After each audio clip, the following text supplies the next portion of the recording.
I'll get us recording here.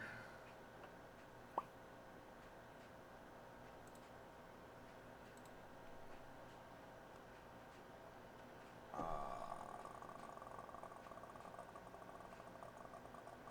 don't know. Is it that? Yes, it is that. Okay. I have a new keyboard. It's weird. It doesn't have F buttons on it.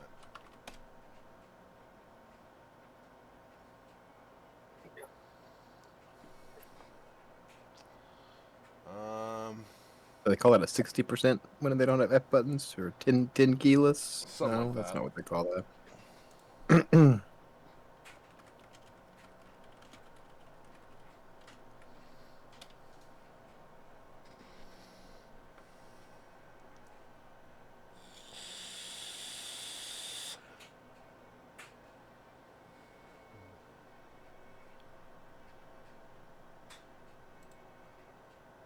Alright, let me remind myself of a few things. Number one, y'all are level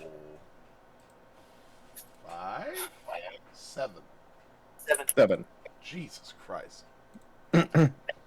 Close. What, are we not high enough or we're too high? No, I'm just scared about my memory. When we last left off, you guys were in the midst of traveling between Twilight Hill and the coastline towards the port village so that you can get a nice, quick journey over to Grow there. You decided to go by land because to go by sea was going to end up taking several extra days than a straight shot would.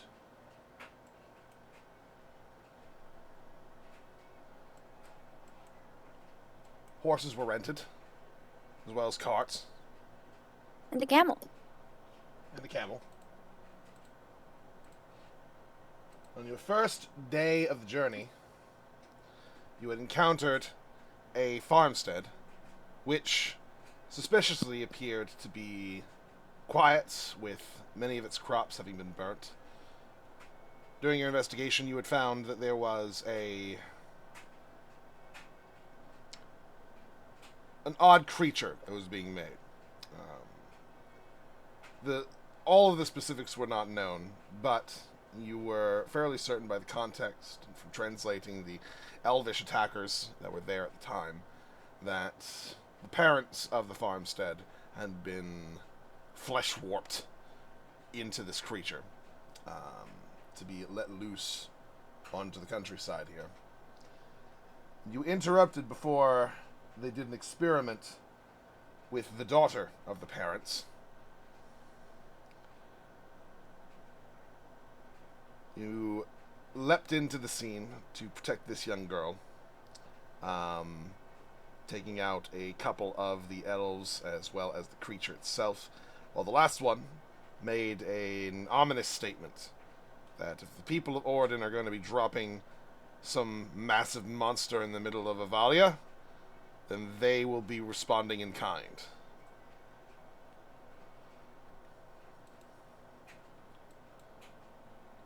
Took the young girl in and decided that you would keep her with you at least until you found someone who would be responsible enough to drop her off with. Either another family member, perhaps an orphanage of some particular sort. Just someone who will be able to take care of her so that she doesn't just end up wasting away and dying out here. It seemed irresponsible to leave her.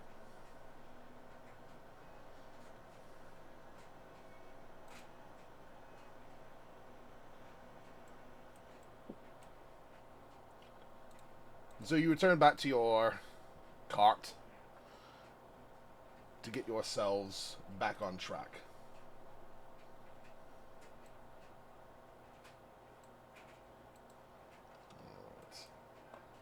We'll move you on for the rest of the day until about evening comes by, and you all are good to get a rest in for the evening. Recall the rules for the traveling that we've implemented. These are short rests for the purposes of hit die and resource management and things like that until you guys find a place that's actually accommodating for a more comfortable stay.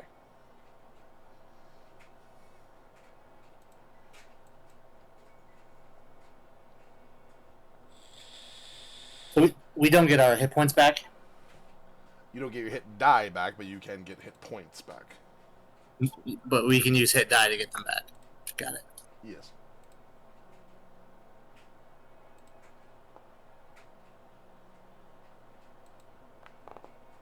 So I really should use someone other than Gurius for this. He hasn't been around in a while.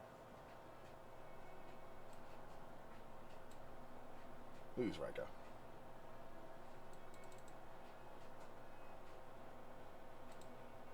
And I'll short rest his ass. Well,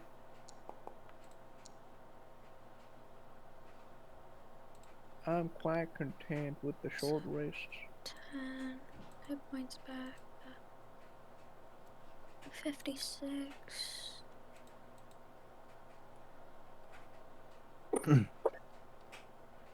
I'll do one more.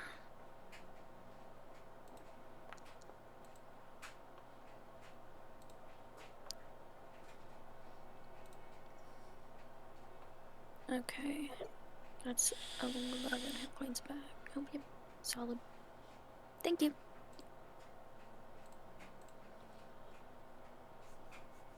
Whilst we are resting in the midst of the evening, I would like each of you to roll me a die 10.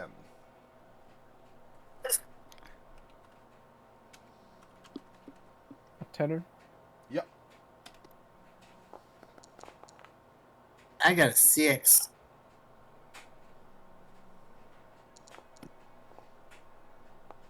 Well, I got the 4. I got an 8. Wrong spot on the slash there, Sue.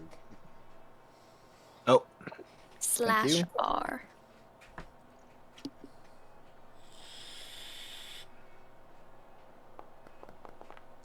Nope. Oh, Alright. that's not good. It's a 2. Could be good, it could be bad. We don't know yet. You do not know. Just for the purposes of me understanding for the future in terms of this particular travel, what is our basic rotation for keeping watch going to be?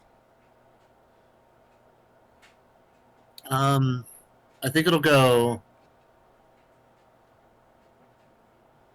Naira, do you have dark vision? I'm sleepless. Do I? Let me see if I do. Guys, I'm Where would sleepless. that be? I don't need sleep. Yeah, so you I can don't assist, think but I- you still have to take like time off to rest. Yeah, I must still refrain from strenuous activity to gain I the don't think I benefit of the rest. do. But if nothing happens during the night, I Yeah, can what's still just what feature are you using for this? sleepless racial feature.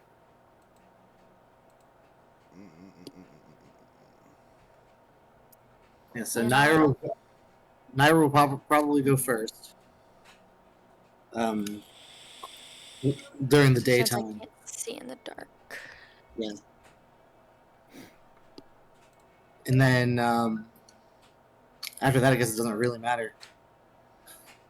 Yeah, I And can then go after watch the Naira. whole night. If something happens during the night, I'm not gonna get the long rest either way. Yeah. So Ra's gonna be That's not supporting necessarily everybody. how that works, but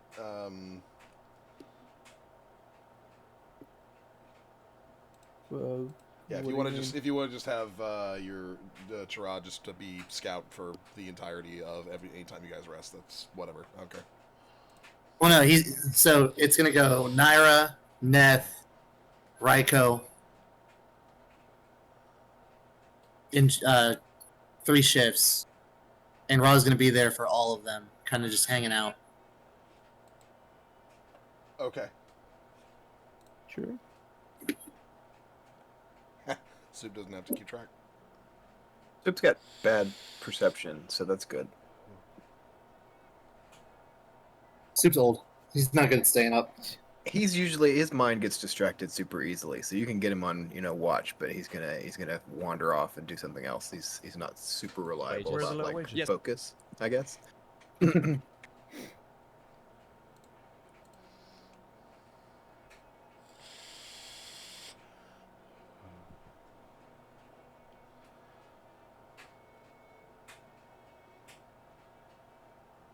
right.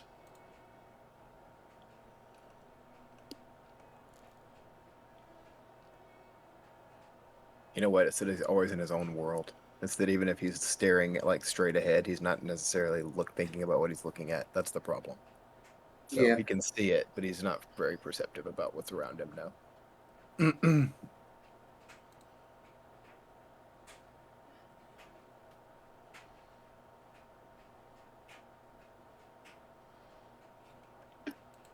All right. Well, throughout the course of the evening, nothing happens. It's a nice, quiet night on the plains of Oregon. Outside of the fact, of course, that you still have this young lady with you, and she is still in recovery mode in terms of the shock and trauma that she has experienced. So that's a whole ordeal. And I'm assuming she hasn't pointed out any familiar places. No, not at all. I mean, at this point, do we expect to find a familiar place nearby? She said that a family member lived nearby. Yeah. Do we know if it was in this direction? Mm. Because we're close to Twyland. We could turn around, go back, and drop her off, and then leave. Otherwise, we got a few days, it looks like, to travel before we get anywhere. Can we ask her if her family lives in the direction we're heading? You ask her if any extended family lives in the direction that you're currently traveling, and she has a bit of a difficult time answering before just kind of giving a very short nod.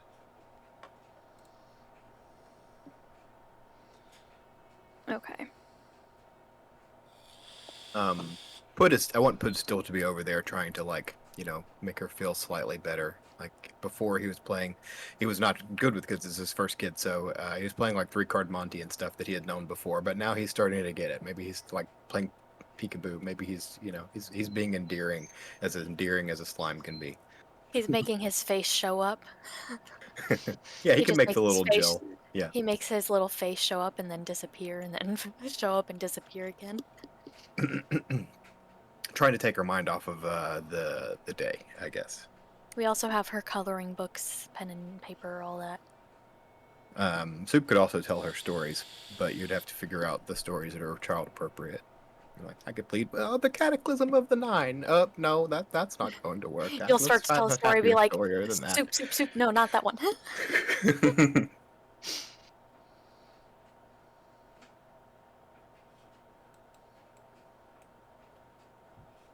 No, Nep is wrapped up in his journaling, so he's not paying much attention to her.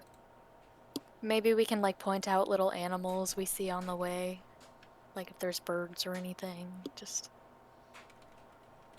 play some I Spy.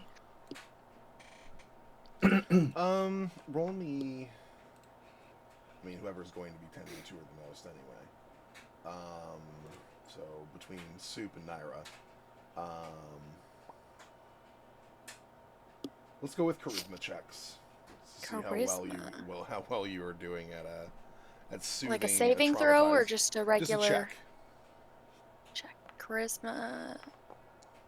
So just like, what do I click for that? Just God, Soup's awkward as fuck.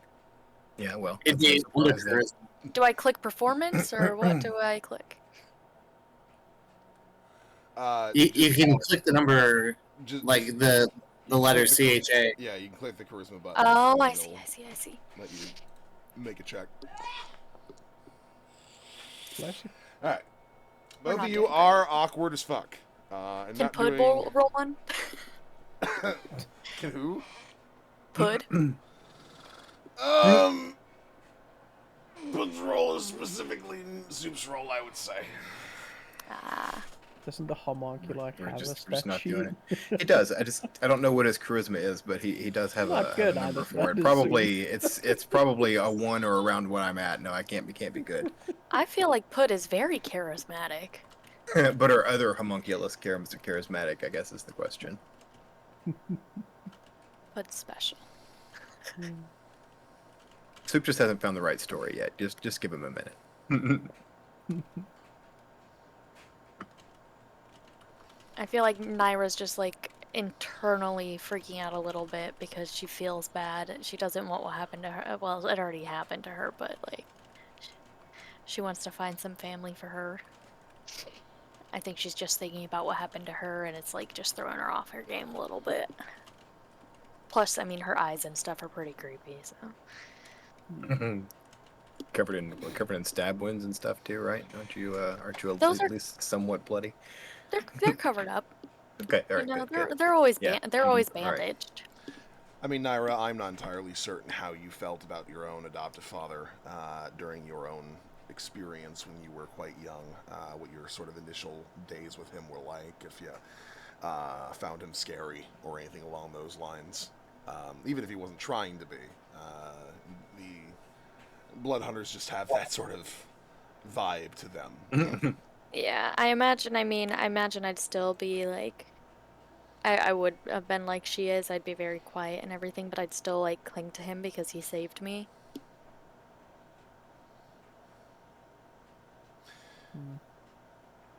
You're getting much the same from her. She's not hesitating in terms of sort of either sitting in either Soup's arms or your arms, depending on who's like trying to help her out at any one given time. But she's very non-responsive and kind of avoids eye contact. You are still, for all intents and purposes, strangers, and she's still trying to understand why she doesn't get to see her parents anymore. Did she see what happened at all, do we think? Or just like saw the monster and got chained to a bed? And she hasn't expressed.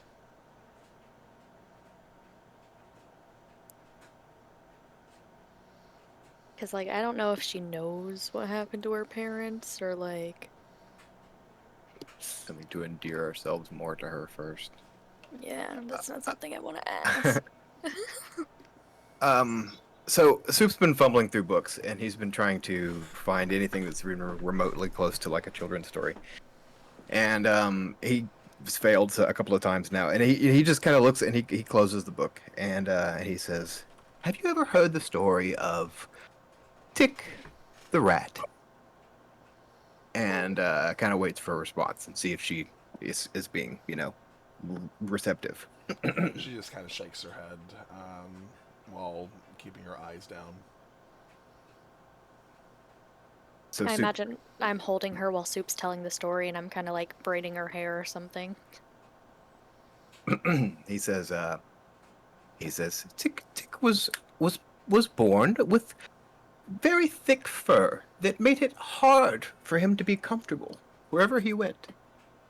And he spent his life looking for ways to make himself feel better and more comfortable. And he embarked on many journeys. And one journey led him far north. And there, for the first time, Tick encountered winter.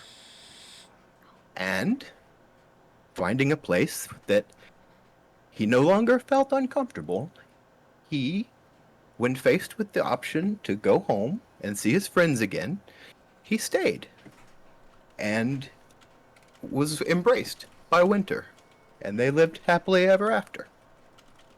And that was his best, children's story from the rip that he could come up with. It's a short one, but she gives a slight nod. in response.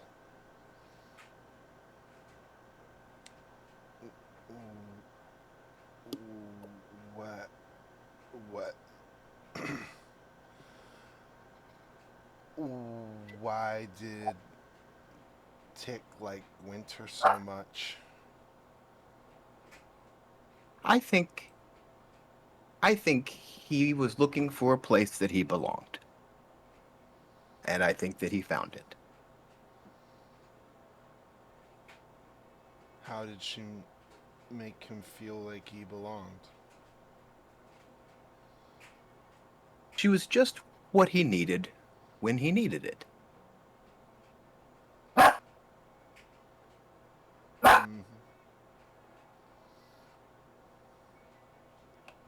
And then he kind of, I guess, I don't know if he wants to bring up her parents, but he kind of says, do you have someone like that in your life?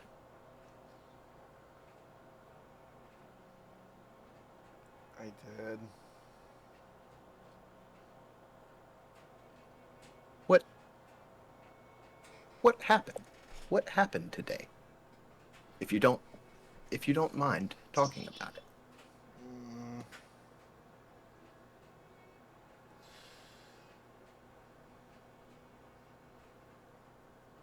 Mm. Mom and Dad were out collecting from the crops, and I was coloring, and then I heard shouting.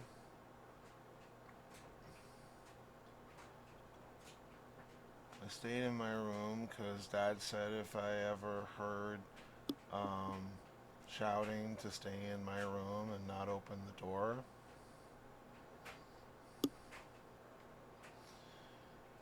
And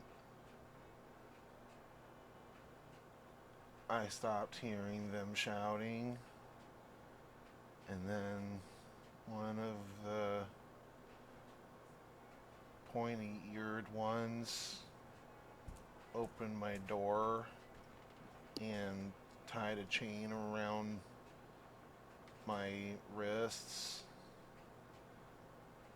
I could see outside, and they had dragged some big thing inside, and I saw my parents lying on the ground. And I called out to them, and they didn't move.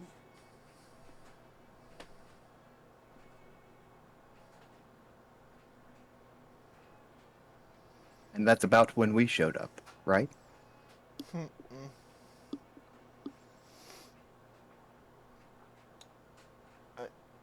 I watched. I watched one of them.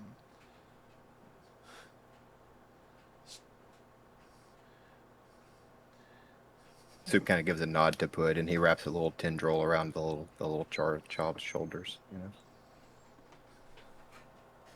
She sniffles and she says, "I used to watch Dad. um, whenever he was chopping up a cow, and he got treated like a cow."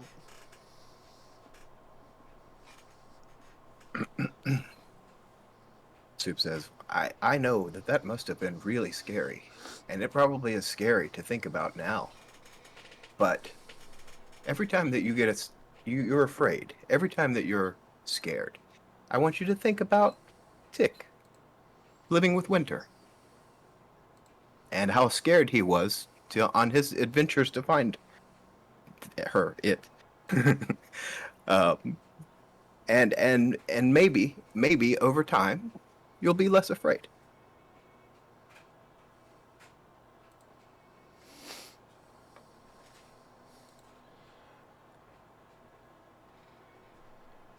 I'll try.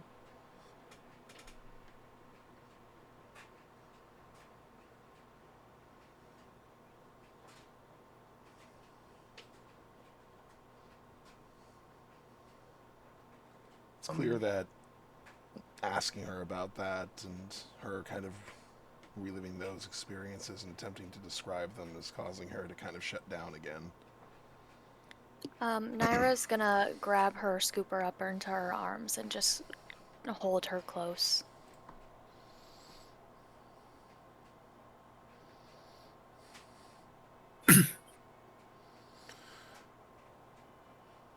And she'll probably whisper, like under her breath, that she's so sorry that she had to go through that. The mood has clearly changed, so Soup wants to sort. He goes, how about? Have you ever heard the tale of the girl who had too much ice cream? Mm-mm. That's because there isn't too much ice cream. And then he's gonna go and whip up some ice cream. Fuck. Have you ever had ice cream? I've had some. What's your favorite kind?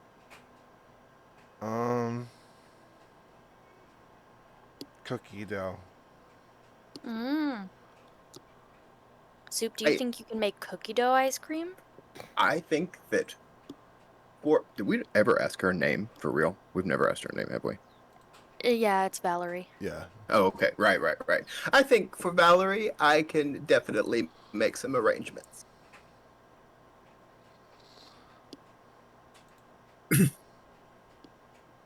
Thank God she said cookie dough and not something hard to make. I probably brought some flour and sugar, no problem. She watches intently as you make things, make some treats.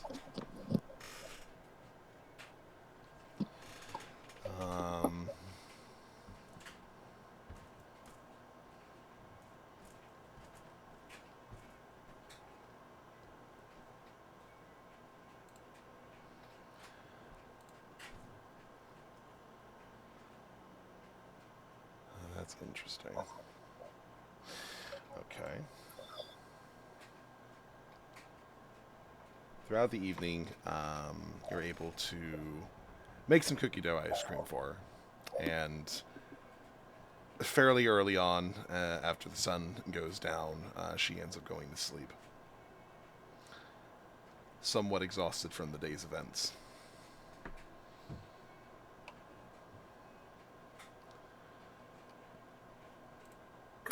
You all get some peace and quiet for the evening. And, as I said before, it is a quiet one.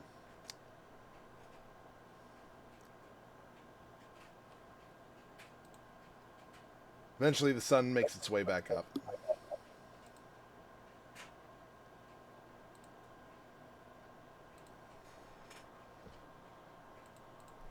You all are able to continue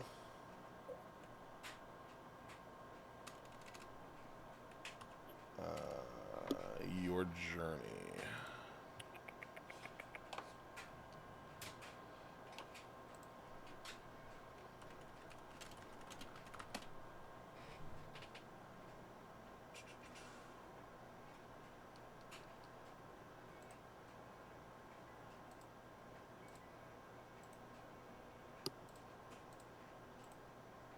As we're traveling on this... Go ahead. Sorry.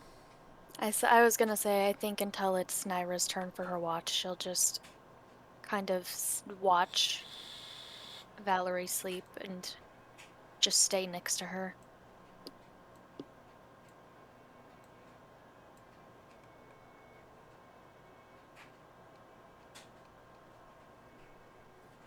She's quiet again for the next morning, and for a large portion of you guys' travel.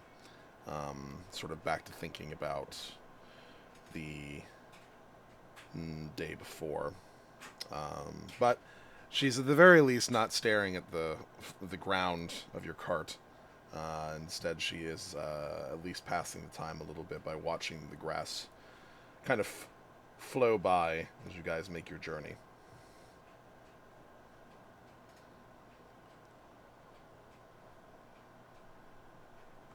As you guys are traversing,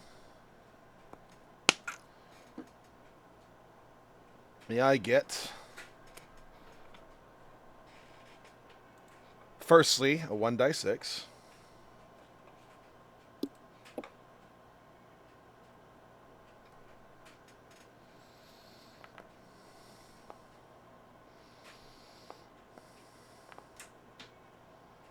Okay.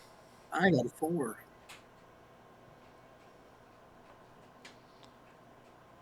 And Ready. can I get a 1 die 4 as well? You did roll it twice for me. What the? Yeah, it did.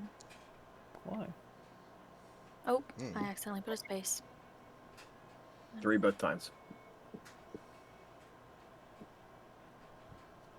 3 for me as well. Oh, damn it. I accidentally rolled a d6 as well. I'm sorry. Okay, Winter. I'm on the struggle bus. You're having a rough time. You're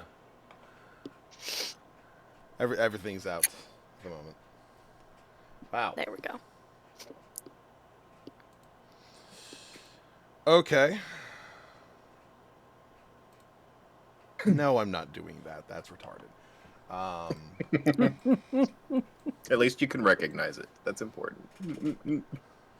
It's looking at the random encounter rules, and one of the options for this set of rolls was just a vampire in the middle of nowhere. Oh, Of the day. Child. In the middle of the day. He's just burning up to a char on the side of the road. Yeah. We just pass him. That was our encounter.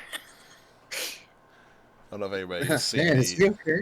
I don't know if anybody saw the old Venture Brothers cartoon. But Love that. in the early days, there was a creature that was just a guy who screamed. Like, that's all he did. And he wasn't doing anything to anybody. He was just in major pain and couldn't die. And he's just in, like, a suit, like fuck. Words fail me. Well, his head was on fire, and he was just screaming the whole time, and everyone eventually found out that he wasn't a threat to anybody. He was just in a lot of pain. They're just like, oh. That guy. It's kind of like I'm thinking in terms of a vampires in broad daylight, just standing on the side of the road. Maybe has like an umbrella that got beat to shit and he can't move anywhere, and he's just like constantly like trying to dodge sunbeams, and he's just like, help me!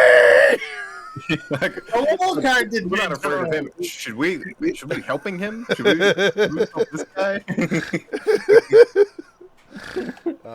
It would be very nice if you let me ride underneath your cart for the day. For no particular reason. Skin actively boiling over. Please.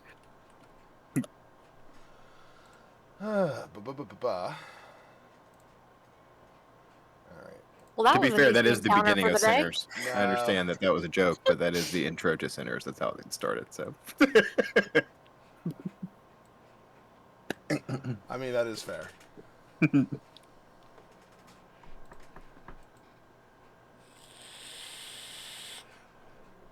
So,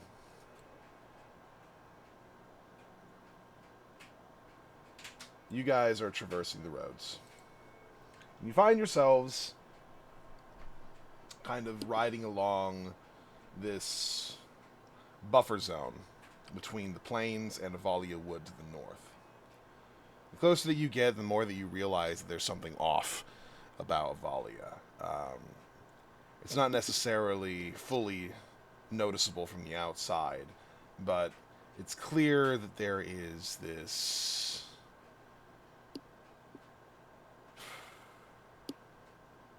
uneasiness. Tra, you can even notice the fact that the forest itself is entirely off. That there's something within that is just corrupting things from the inside out. Not even just corrupting, but like destroying. Ground is sour. You got a pet cemetery situation happening. Kinda. And it seems to be a massive force as well. You're not sure exactly how deep into the forest you need to go to see exactly what's happening there, but you can definitely feel something being off. And as this sense of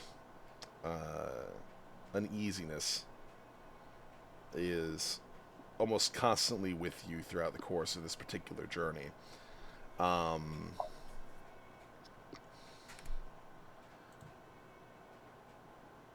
As you guys kind of get close to almost sundown for this part of the journey, you find what appears to be a destroyed caravan.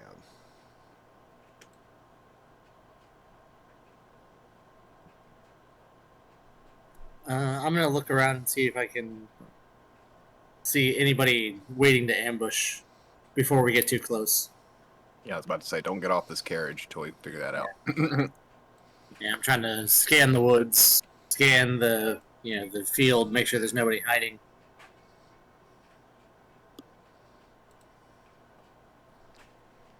I'm not gonna get suckered by bandits. Give me some perception checks while you do so. Or vampire bandits. Especially by vampire bandits. They're hiding in the bushes. They're not coming out. They're still burn. I knew we should have helped him earlier. Now he's angry. 17. He's taking it out on us. Now, with the 17, you kind of give a cautious gander about scouting the area, seeing if there's anything that is lying in wait to take advantage of your party. And you don't immediately notice any people, but what you do notice is that there is this constant sparking happening, not in the caravan itself, but around it in the middle of the air. Sparking like electricity? Yes. As if there's some sort of current that's going through the air. Can I do an Arcana check to see if I can identify what would create such a current? Yes, an Arcana check would be sufficient. I can help you with that. I can guidance you. Well, I don't know that Zook would. I got a 10. Difficult to tell. If you got closer, maybe you were able to observe them a little bit better, but the possibility that they might be dangerous is there. You're not sure if that's a good idea. How about history? Right. Has Soup seen anything like this before? Sure, you can do some. Now that. Oh, I You can forgot do I'm some history. proficient in Arcana. Now that I am gonna guidance. Same. Did not matter. Well, I mean, I got the 10 still, Can but I I can't roll believe an it rolled so low. Arcana? You rolled the lowest possible roll that you I know. could, and you still got a 10. I know, it's wild. That's not bad. That is a plus 8. Naira, you are trained Arcana, so you can roll in it. I'll say in the future, it's probably better that if one person's rolling Arcana, another person who's trained in it should probably just give them advantage. Oh, sorry. Well, I did say that, but I don't think anyone heard me. I can did help you with not. that. You can give Naira advantage. I got Oh, a no. 21. Naira Naira, knows. it would make sense for you to be able to identify this. This is an unstable rift in the veil, from what you can tell. Meaning, some sort of magical phenomenon occurred here, which caused a tear, which can result in a multitude of things. It can result in random magical discharges in various directions of any sort of element that could potentially be passing by at the current moment.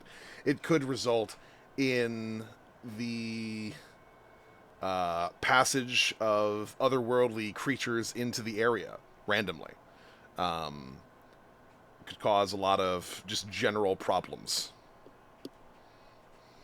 I'm going to relay all that information to everybody in the cart. Will I know...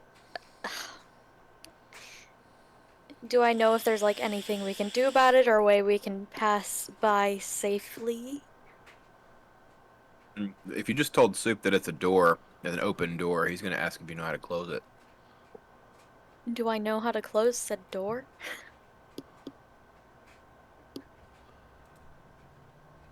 Probably not Mm. this particular. You'd have to know what opened it first, is the main thing, which would mean investigating the actual caravan.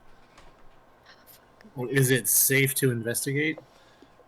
There is a Probably chance that not. something will happen regardless. I guess Naira will get out of the cart and go investigate. You Well- shouldn't do that by yourself. I would go with you. No. Well, somebody has to stay here with the kid, and she likes you two the best. Yeah. But I have a +8 investigation. Well, I'm going because I'm probably scaring the kid just by existing, because that's usually what kids do with me. Weirdly, So- no. Oh No? no, she likes you. It's not like a like or a dislike or like a fear or anything like that. She just doesn't seem to One second, I have to register grab that the you're an alien. Yeah, no, Chira has been like actively trying to just like to cease existing. Just like not make himself known. Yeah. As the kid is here. I'm a spooky shadow guy, so I should probably go investigate. Well, what about the person who's not here for real? What's Raiko doing? I don't fucking know. Riker's hanging out with the kid. He's just staring at nothing with his mouth open, going. That's what Sounds he's like Raiko you'd doing. be a in the great bushes person to watch waiting a for sleeping us. child.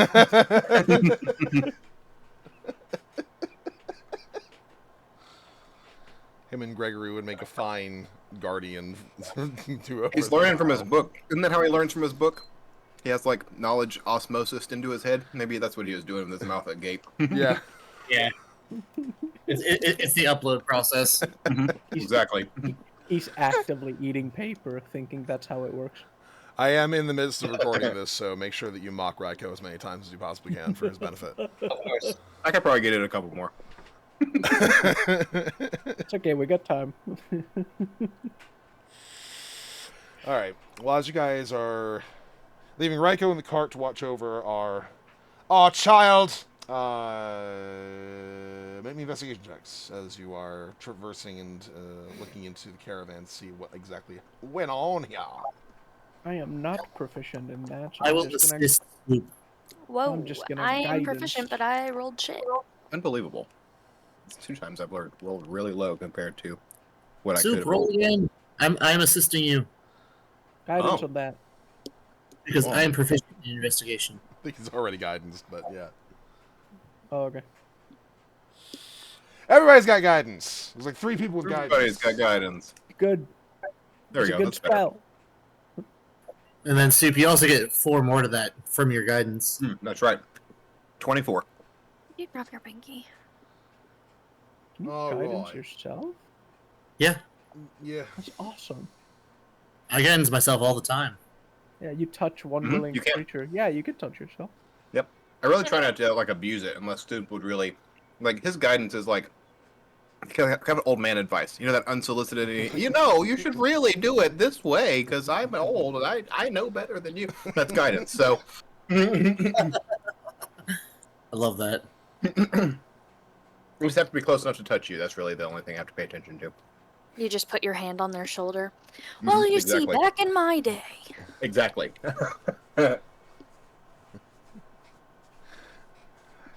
You're working against yourself here, son. You gotta... You're not holding your mouth right. Alright, Soup. As you are investigating this here caravan, amongst part of it, this somewhat smoked out wagon. Looking inside, you note that there are a few sort of charred up individuals. Oof. One of them appears to have the remnants of what seems to be some sort of robes around them. And in one of their hands is this somewhat pristine crystal ball.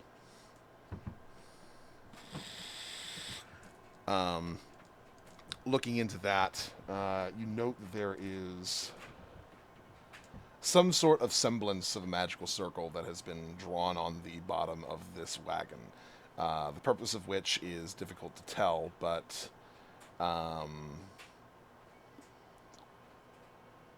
it seems that there was some sort of caster that was a part of this caravan. It might have been in the middle of doing some sort of ritual or something along those lines when something went wrong. One of his sigils are just slightly off. Would you be able to identify what sigil he was trying to use? I could give it a try. I have Arcana. Please. I will assist you with the Arcana check. I've got a +5, but I don't really love using it with soup, so I'll use somebody else's skill better. Well, I got a 12. I got I'm a sorry, +4. I'm not that kind of wizard. Can I I got a roll with +4. Am I rolling with advantage to check or just normal? No, so I was rolling with advantage Okay. because you gave me assistance. Yeah. I Played can with a still druid for a assist. long time that was very I- generalized, and he said, I'm not that kind of druid. Every match, that was his running gag. He just, I mean, whatever it was, he was just not that kind of druid, no matter what we needed him to be. I can Right. still assist Soup in an Arcana check.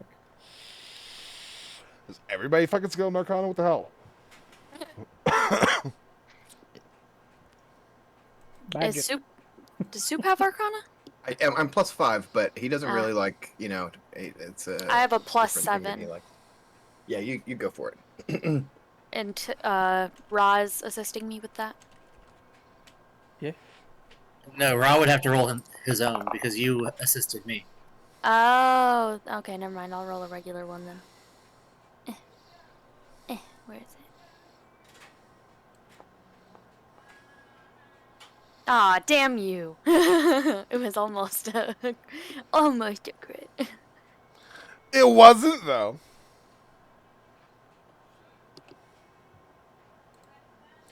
Um, 21. Let me grab you all real quick.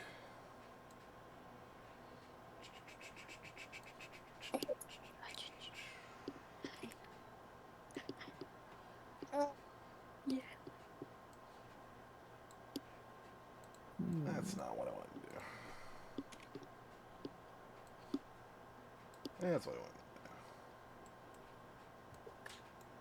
to do. You still don't have the right fucking picture, goddammit.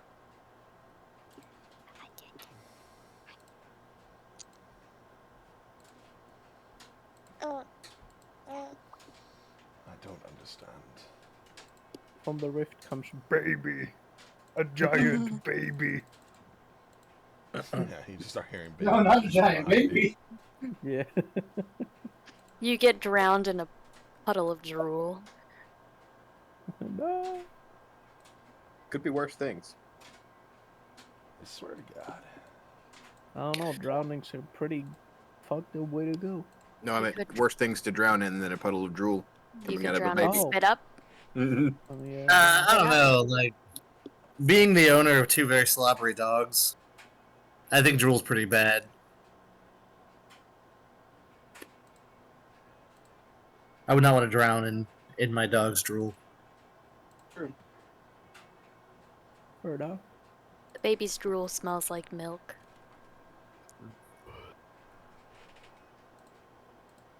Yeah.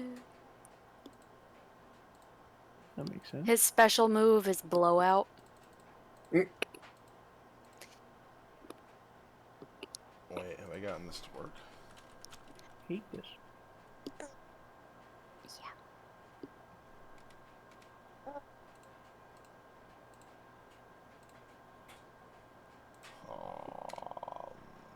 Boo-doo-doo-doo.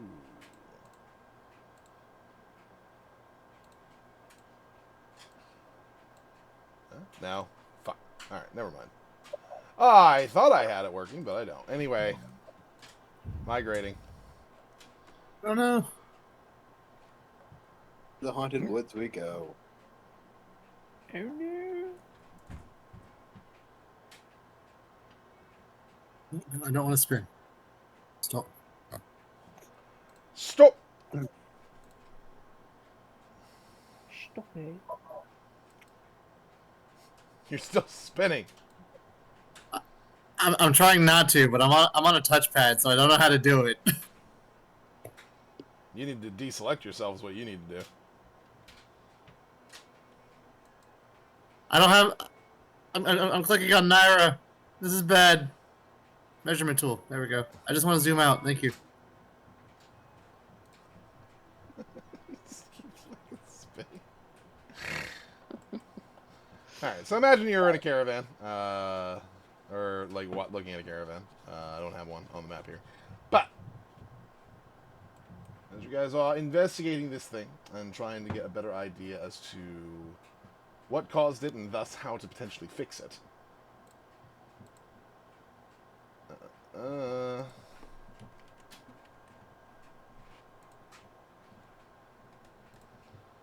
Two creatures from the left and the right emerge from the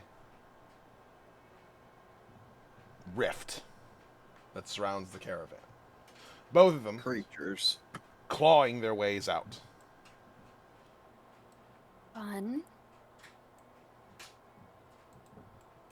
What the fuck is that? Good question. That is an excellent question. It's a, nope. It's a fucked up looking thing. Is that what that is? It's a Kintaro? No, Motaro. They do have 4 arms. 2 of them are tipped in pincers. Fun. I'm assuming they're not friendly. They do not appear to be friendly. The moment that they appear into the actual clearing itself, they begin to roar in this otherworldly language. Ooh, which one? Abyssal. I know what they're saying. What are they saying? Oh, you don't want me to repeat it. Neth, you would hear them calling out to each other. What is the meaning of this? What sort of creature has summoned us? Is it these unworthy mortals? Tell him it wasn't us. This one's frothing from the mouth. I'm gonna reply back in Abyssal and say that the only one unworthy of this plane is you. Oh, Big talk coming from a little creature. why would you do that? That's a fight. For sure. Why would you do that? You could have just told him it wasn't us. We could have worked to solve this rift together. Damn it, I don't know how Ned. many. I don't know how many demons you've ever worked with. It's Fair. normally not a great ratio of being good people. Fair. Doesn't mean you gotta antagonize. You don't know what I said. You don't speak Abyssal. I could tell by your Yeah, it's tone true. you antagonized. That's just how Abyssal sounds, okay? It's like German.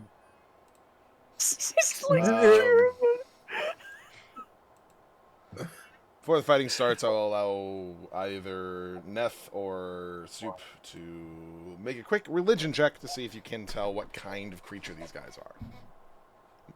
I got +8. Which, do you have higher than +8? Probably I plus not. 5. No, I have +5.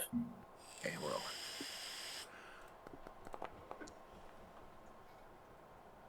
Solid. 23. So these creatures are known as Glabrezu. They are a type of demon, specifically, not devil, that are kind of well known for making very one-sided and corrupting deals with mortals for power. Usually it results in the death and destruction of everyone around them and everyone that they ever liked or cared for, things like that, before the Glabrezu then ends up taking their souls forcefully. They are quite capable in terms of combat if they want to be. Generally, in most situations, they tend to be deal makers instead. They prefer to corrupt people that way. But given the situation and the fact that they were kind of forced here by unknown means and seem to feel insulted as well, it is likely that they will result to their more physical prowess. They are fairly resistant to magic.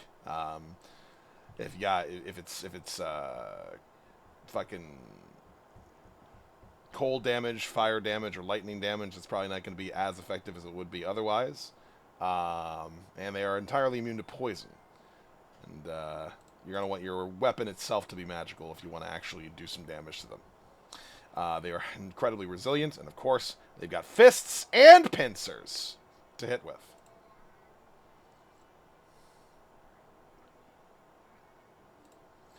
They also know some spells, though not a lot.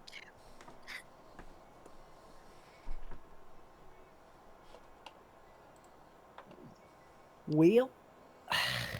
Will indeed. Do you relay this information? Yeah, I don't know how many of that I'm going to be able to get off in the 6 seconds of the combat, but I'm going to say most of magic's not good. They prefer to make deals, but Neth clearly doesn't want to do that. I'd hit the high points of that, you know. All right. Well, on top of everything, Soup, it is you first. Yeah, it is. Also, you negated my whole spell list. Oh, what about acid? We didn't talk about that. Well, you didn't. Give it a shot. Okay. Well, I'm kind of. Are these 10 feet squares or 5 foot squares? The actual squares themselves, 10 feet. Okay, so I am not within 5 feet of him. I was just trying to make sure that I don't, because I think this Yeah. is a spell attack. Yeah, spell attack. I was making sure I didn't have disadvantage. Double checking, he does have reach on you, so he does threaten you. Ooh, okay, right. All right, so no long distance spell attacks then. All right. Yeah, them pincers can go a distance. Sure. Gotcha. All right, new plan. Well, I'm gonna bonus action Magic Stone and pass them to Pud. I just don't know what my actual action is going to be useful against these clowns. I could. I guess I'm gonna Fairy Fire. See how dexterous these guys are. That's the best thing I probably have the best ability to do right now. So that's what I'll do. So I'm gonna Magic Stone and give him to Pud, and then Fairy Fire the one in front of me.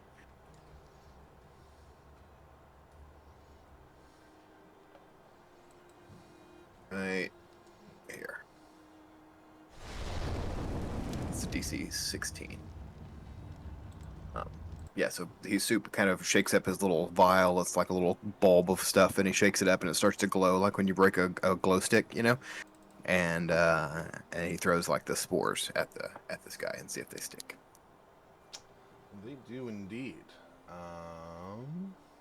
Now he's glowing all purple. That probably makes him really upset too, I would imagine, because it's kind of sticky and probably doesn't smell good. It's underdark spores, remember? So. What to do here in terms of a label? Yeah, we'll go with that. And I'm threatened, so I'm not gonna move. I'm just gonna stay where I am. So yeah, you hand some magic stones off to Pud while tossing a little sludge bomb over on the creature itself as he gives a very indignant snarl and looks at you with its large glowing red eyes. Right, this one should be a little easier to hit now. Use magic, but not other magic shit. No effect magic, just regular magic. This one will look to Neff. We shall see who is worthy, little mortal.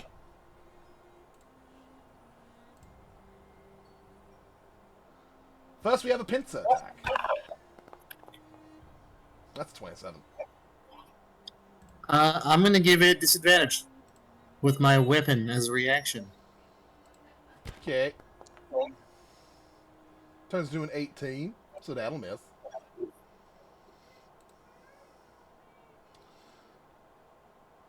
And just double checking. Yeah. So it'll attack with another pincer. For a 23. That'll do. That'll do, babe. That'll do. For 19 damage. You are grappled. Ow. And while it is grappling you, it's going to do some Goro shit and start punching you too. No, that's not good. Looks Oh. cool, I bet, though. That's a 24. And a crit. And a crit? Yeah. Oh. Take back what I said about it looking cool.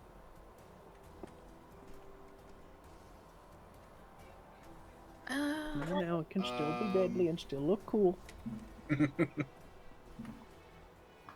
Now, thankfully, their fists don't do as much damage as the pincers do. The To two be hits fair, will the still get you fists- 22. The fists do look smaller. Whew. Alright, Naira, Net just got fucked up. So I'm looking at my character sheet and I noticed that my AC went down from 18 to 14, and I don't know why it did that.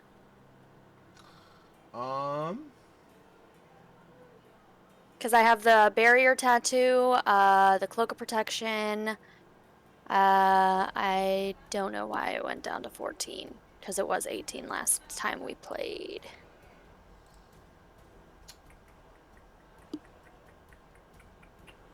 Yeah, I don't know. Did you accidentally turn off one of those things? No. I don't know. I tried turning it back on, so yeah. No, I was so confused. I was like, why is it 14? That's not good. Oh. Okay. Last session, Soup is wearing that ring Raiko gave me. Could I send... I mean, it's an emotion ring, right? If we're fighting these big monsters, Soup is probably afraid. Could Raiko, like, help us?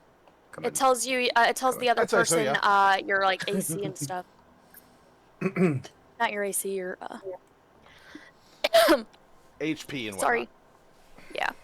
Ah, the okay, one. so I haven't taken any damage yet. Maybe that's what'll have to activate it. But at some point, we do have a connection to Raiko, wherever he is. I imagine he's not too far back there. I imagine if he's paying enough attention and closes his mouth, he'd be able to notice. Is he gonna do either one of those things? Who knows? Lundy's in charge of him today. um. He's very busy eating paper. So I'm going to take in consideration what Soup told us, and I'm just gonna kind of like sigh and roll my eyes. Ugh, what a pain. And then I'm going to use my bonus action to slice into my hand, casting Rite of the Dawn, so I can use, hell yeah, only 1 damage. Solid. So I can have radiant damage added to my weapon as my blood swirls around my weapon. And then... Oh, not what I wanted to do. I want this. Yeah. I kind of want to go back here, that way... Right? That way we have advantage. Sure. Yeah. Solid. I'll do that. And then I will just make attack with advantage. 19. Is that Yeah, enough? that'll hit. Okay. Damage, make sure my +2 is in there, yep. 13 for 1. And then my second attack. Oh, I forgot to roll with advantage. Let me roll that one more time. Did you add your radiant damage to your rapier? I think it just turns it into radiant damage. I don't think I have to physically do anything. Is 14 enough? I doubt it is, but It is not. we can hope. Okay. Alright, then that's my damage. That's my attack. My bonus attack. Yeah, you only get the extra damage if you hit an undead creature. Well, with I'm a ghost slayer, so mine's a little different. It already the extra damage dealt by your right is radiant, and you deal an additional 1d6 when you hit an undead. I think it automatically gives you something. I forgot. Yeah, it's automatic unless I'm going up against undead, then it's extra, I believe. Yeah, Crimson Right gives you a 1d6 base extra damage, which you didn't roll. Yeah, I didn't. Yeah, I was thinking that she was missing something. Oh, I thought it was automatic. How do I do that? Just the one dice. Yeah. And then next time, whenever you click damage, do plus 1d6. Okay. Slash roll 1d6. Yeah, no, I thought it was automatic. Okay, my bad. 1.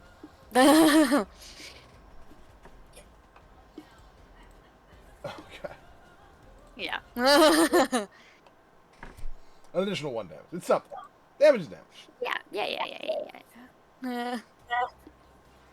But I can tell, as far as I can tell, they're not immune to radiant damage, right? It does not appear they are, no. Solid. Love that. Always radiant damage for you when you activate your powers? No, I have to use my Rite of the Dawn. If I use my regular Crimson Rite, I have Rite of the Storm and Rite of Frozen. Interesting. Yeah. Above table, you and I should talk, but then, below table, whatever that term is, Soup would be watching how to see how you're attacking, because we'll talk. Yeah. All right, Neff. All right.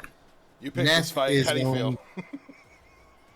Well, I'm a bit spooked. I'm getting a big hug that I don't want. With forearms, Might a be real able big to hug. do.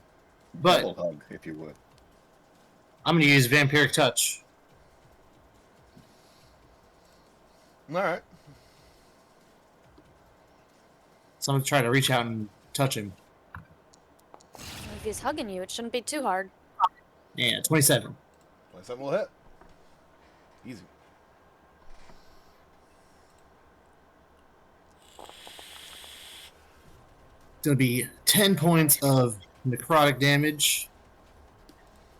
She's not resistant to. And is that 10 points back to you, or does that half it? How does that work? I'm double checking. Half of it, so I get 5 back. I thought 10 back would be too good to be true.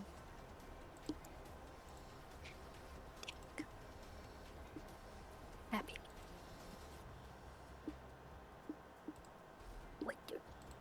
But you see, as Neth is being held and punched by this demon, these black threads start wrapping up his arm, and they stretch out of his fingers, and he reaches out and grabs the demon by the face, and these black threads seep into the demon's skin and start, like, sucking essence out of it. Hell yeah. The demon looks down to you as you're doing that and gives a wry grin. I think I'll kill you before you get much more of that done. Worse creatures than you have tried. Fuck. I'm gonna use my bonus action to second wind. Okay.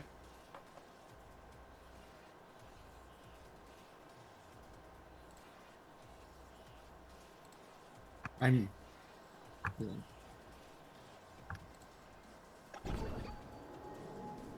For another 11 HP back.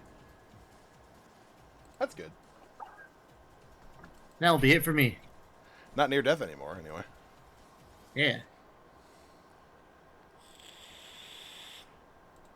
Yeah, the one that Soups slammed with some goop. Come here, you little shit.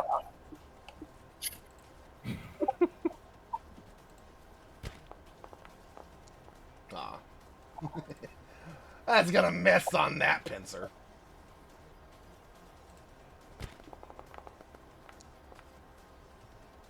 Second one does pretty good, though.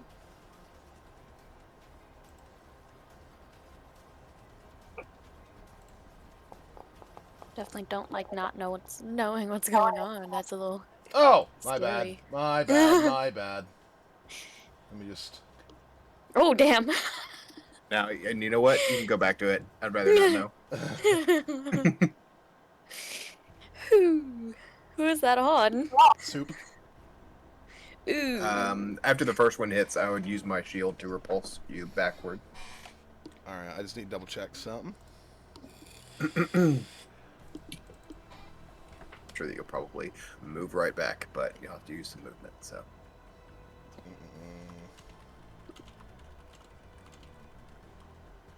Actually, wait a second. If you got grappled on your second attack, maybe I should let the first one hit. It's a reaction, so I guess just let me know what happens.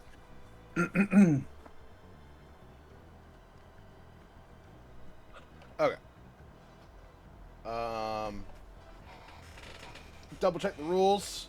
He does grapple you when the pincer hits, but the forced movement from the shield breaks the grapple.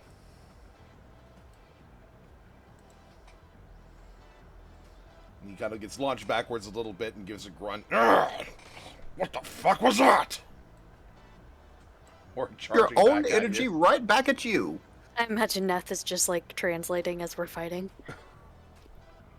No, Neth is busy trying not to get mauled by the demon. And he lifts his shield up again as if to taunt him to hit him in the same shield.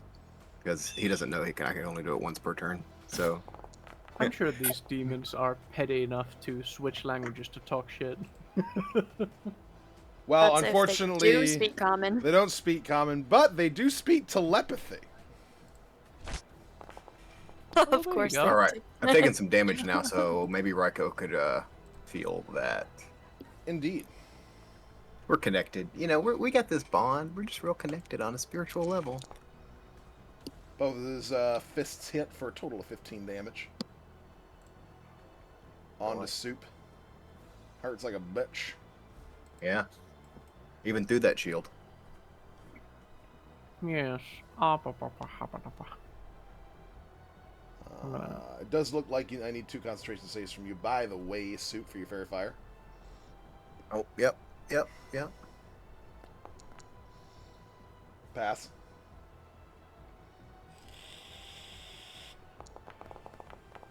And pass. Cool. Still glowing, boy. Still glowing. Right.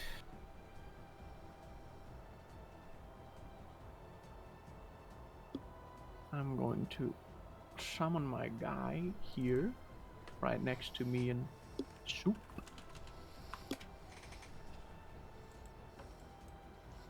You gonna summon your guy? Yes, here. Oh wait, am I able to just drag him here? Maybe. Later.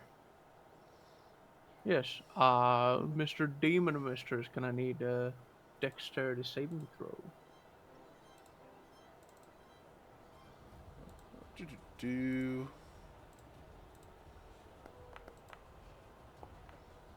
He makes it. He does. All right. Well, I'm gonna teleport and whisk away myself and Soup. And here's all the details on that. Yeah. 15 feet. Is this direction? Okay. Take it. And then he needs to make another dex saving throw. Is that Raiko's bat? No, it's put. Oh, I see. Alright. But I can't change this This fucking picture for some time- goddamn reason. No matter how many times I try. He takes No 8 worries. fire damage. Maybe he's shaped like a cat today. Double check how something works here.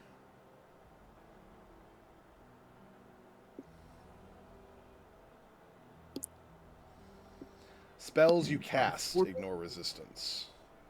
I do not believe that the wildfire spirit counts as a spell. Yes, I believe so. Yes. So that's 4.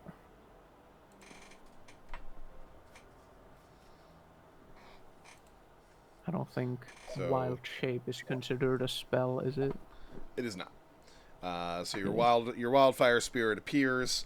The initial plume of fire does nothing, and then it teleports both of you back, leaving behind the slightest of singed marks as the Glabrezu just starts laughing hysterically at the notion that he can be particularly damaged by fire.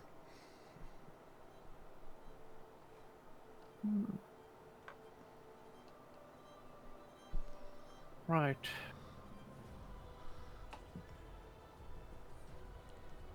I'm gonna move here.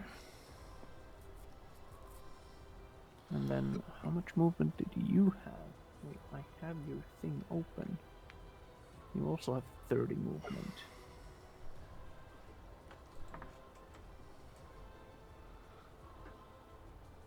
I'm gonna move him here as well. And that's action, bonus action. I don't have a reaction.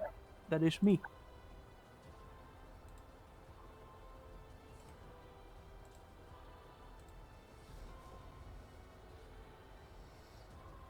Right. Let's get the fuck out of there, Soup. Holy shit. Sorry, I need to get rid of some bullshit. I'm clogged the fuck up with stuff that I don't need.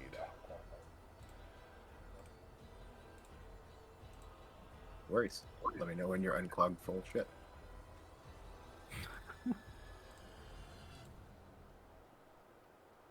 Okay. Because I'm also making sure that I have everything that I need for another thing that's going to be coming later on down the line. I don't love that. I don't love the way you said that.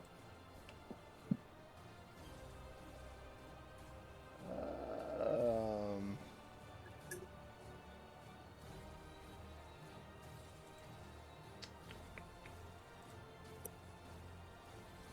there's another one. Whatever. I'll look at it later. All right. At the top of the initiative,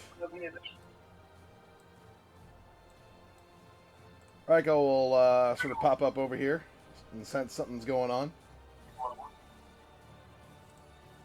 And get added to the initiative order.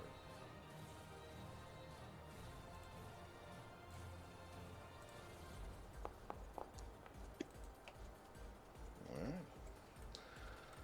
Thoop! So first, I'm gonna have Pud fire a magic stone at that glowing boy, Alright, he has got advantage! and he's got advantage. Alright. One of them's a 20.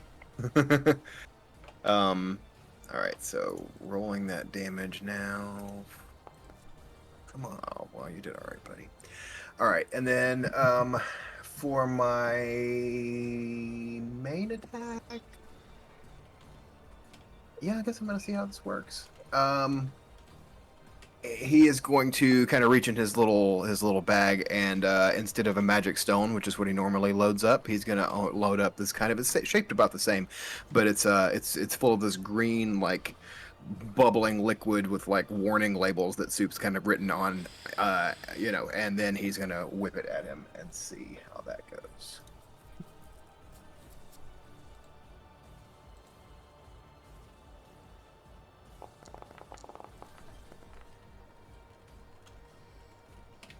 Does a 15 hit? 15 does not hit. So, don't you have Tick's gun? Yeah, but I don't have a tremendous amount of ammo for it, so I haven't really used it.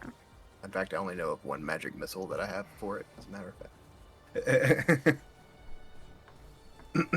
Okay, so then for my last trick, I'm going to move away from this guy. But then I'm also going to tap my shield to get him to either maybe come to me or be afraid of it. One of the two things. Okay, let's see.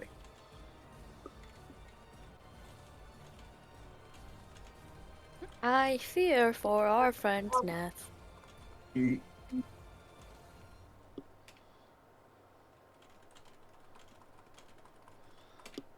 should fear for Neff. That's what I said. I fear for our friend Neth. Ah, I just said it funny. you did. Well, It'll be alright. you're still being held in a pincer. It'll be alright. Tell him I called him a bitch. Maybe he'll turn around.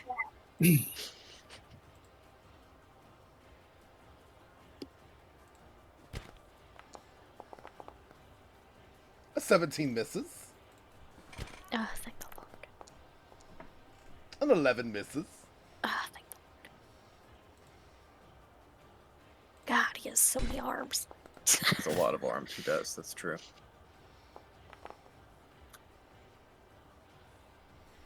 One of the hits of his 4 manages to actually hit. Yeah, that's not so bad. Bobbing and weaving for 10. Pays to be a shadow, I guess. Max damage. Fucking bastard. Concentration roll for your vampiric touch.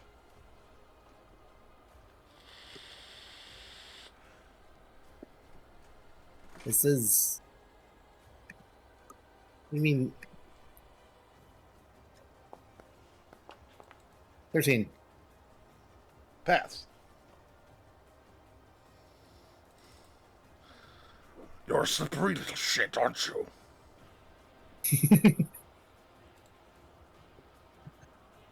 Maybe you're just blind.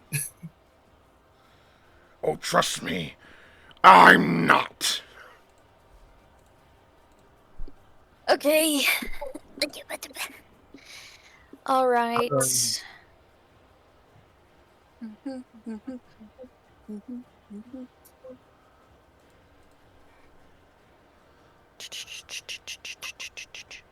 That's a bonus action. Solid. Okay. So I'm gonna start off. Where's my stuff?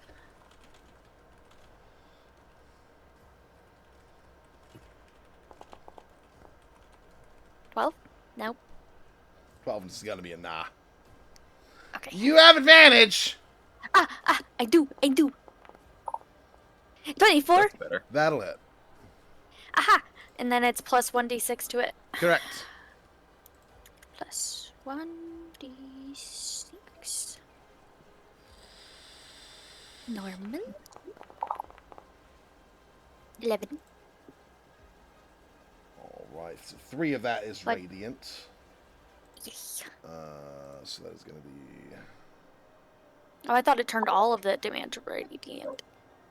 No, it just adds 1d6 radiant yeah, damage. Okay. I So see, I see. your regular Crimson Right with no sort of buffs to it, no other things, is just 1d6 necrotic. When you do your right, or rather the right that you did do, it turns that 1d6 into radiant, and then it gives you an additional 1d6 when you're hitting undead enemies. That's I see. how it works. I see.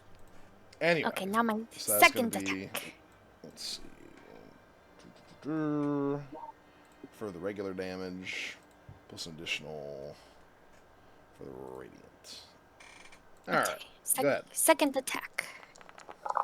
Second. Give me something good. That is. Yes. Okay, now we roll damage. Plus 1d6.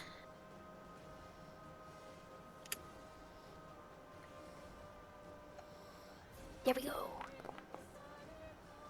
11 again. 5 radiant, 3 piercing. 4. Oh, this is gonna be good. This is gonna be good. Okay, and for my bonus action, Okay. I'm gonna cast... Huh? Go ahead. I'm gonna cast a Blood of Agony on him. Which is awesome because he normally takes more than one attack during a turn. He gets cankles. Oh no. That's what it says. It's no, but I like to think of it as he gets cankles because he gets bloated. I like that.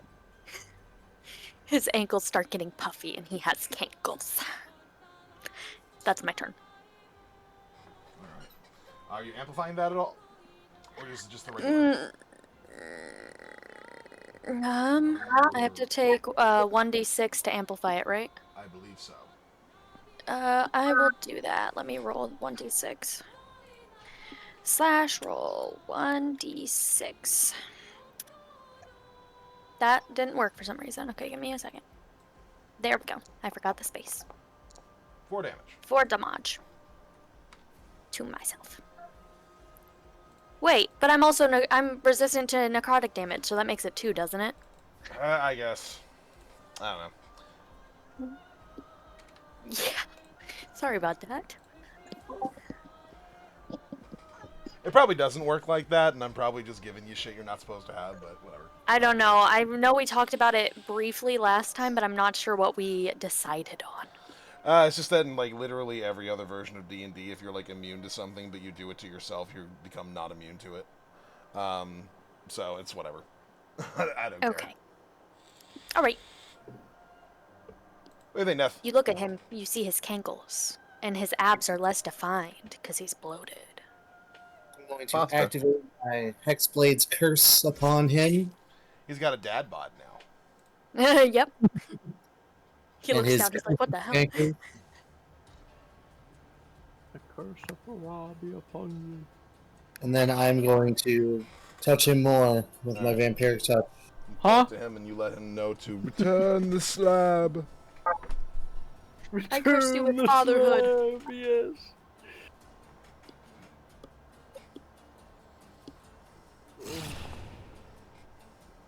That's going to be a crit. Yeah, it is. Woo. Damn. So I get to add plus 18. Plus another. And that's just 3d6 plus 18. Oh, and then plus 3 more for my Hexblade curse. Mm. So 21.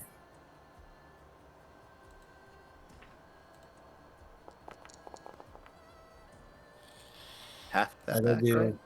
Nice. 32 damage. And I heal 16. Yep.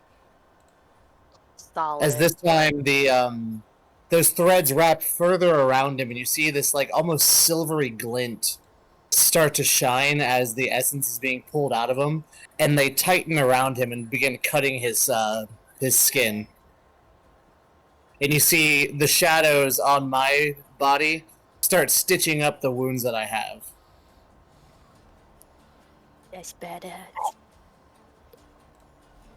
He starts Sorry you took all that damage, but it paid off. snarling annoyedly. And that's it for me. Right.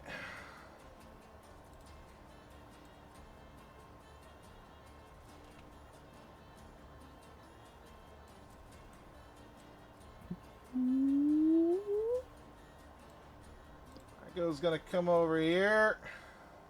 Damn, you have him actually doing the work for himself? Come hit this one that's glowing.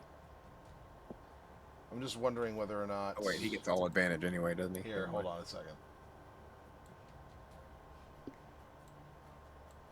I was about to say, Raiko never does his own turns. He has Gregory do all of them. Burn. You know, when you handed me this BFF ring, I was a little skeptical, but it did work. So Raiko's going to move 30 feet, summon Gregory, make Gregory move 30 feet. And then attack through Gregory, essentially. Yeah.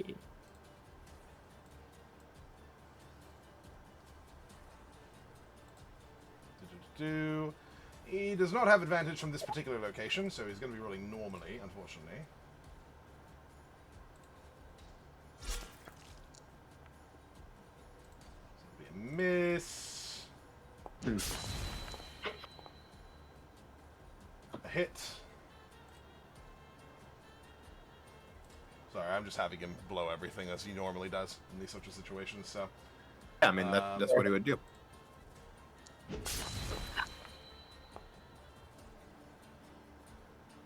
Alright, so that would be attack, extra attack, unleash incarnation, followed by another attack, extra attack. All those hits, no crits just yet. And, oop, wait, no, he can't do any more unleash incarnation, so I need to take one of those off, but he does get 2 of these. Well, 4 of these. 17's a miss. So, well, sorry, 17's a hit, 13's a miss. 13's a miss. Alright, and then the 20 is a hit. So, between all of these, it's 1, 2, 3 hits with his main hand, 2 hits with his offhand. Double checking his damage on that. So that's 1d8 plus 5. Double checking his damage on this. It's 1d6. Plus 4. So. Plus 4 plus 4d8 plus 20. Whoops. I almost had him roll a 1d65 for damage. Fun. So, rolling all of his damage at once, using his action surge, it's 53 damage done to the Glabrezu. Holy shit. Nice and quick.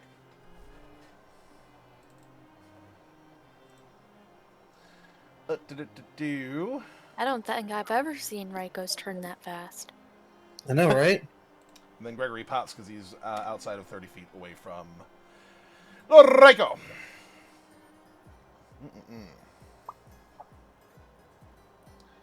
Meanwhile,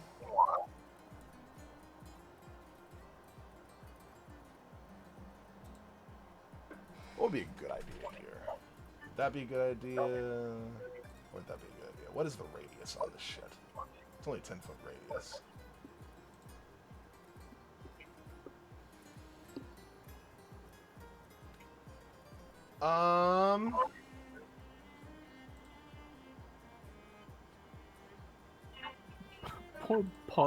Poor Budge at the fucking middle of the road. Good. Budge just vibing here. He's tanking, man. He's tanking. He's staring that thing down. He's locked eyes, whatever his eyes are right now. He made eyes for this occasion. Bud forms a middle. No, angry eyes. Yep. Oh. Me? No. That's not allowed. What was that? Power word. Eighth Power level word and- That's stun. an 8th level spell. Yes, it is. Better fix that. You better pass that saving throw, bud. Well, you can do that at the end of his next turn. Oh shit. So you are stunned. Wait, Oh yeah, I'm just stunned. Oh. But I rolled a nat 20 on my saving throw. Doesn't matter. It's not how that works. I know. I'll go ahead and move over here. Start having an argument with the other Brazier. Chira! Right. So. Then we do one of these. And then we do one of these.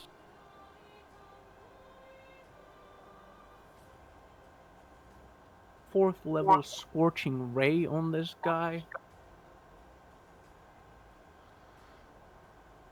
Make a ranged spell attack for each ray. That is 5 rays.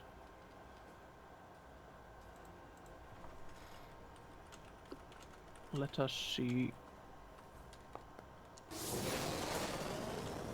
25? You have advantage to hit it, by the way. The glowing boy, you have Oh, I advantage. do. Yeah.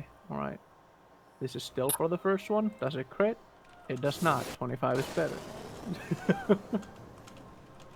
So that's 1 hit in which he takes this much damage plus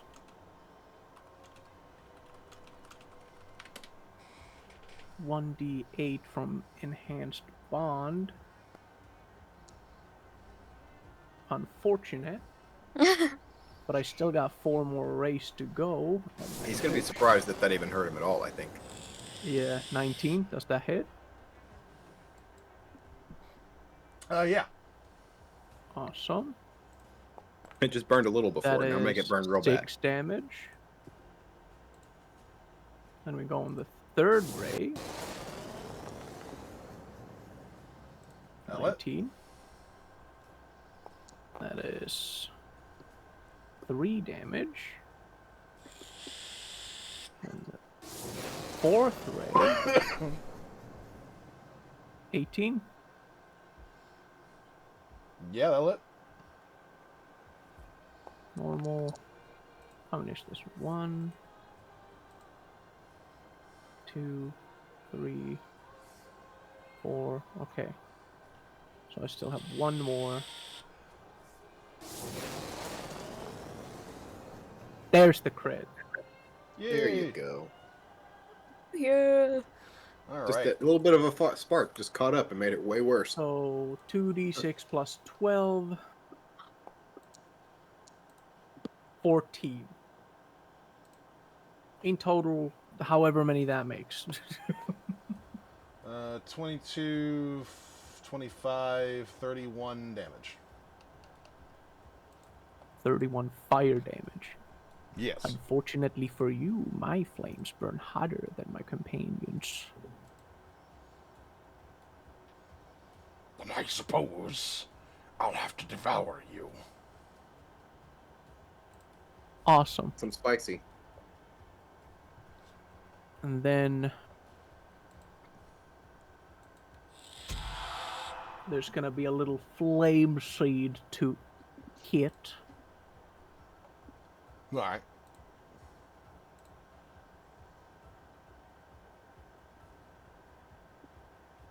I'm fucking clicking it.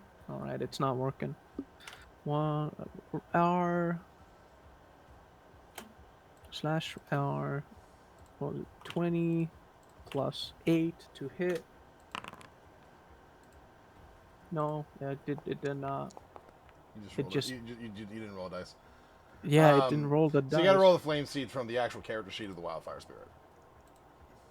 Oh, I gotta do it from here. I always forget that this guy has a fucking thing of its own.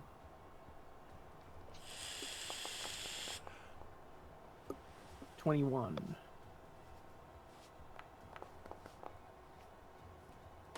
5 rolled, I'm assuming that's rolled down, so that's 2 fire damage from him.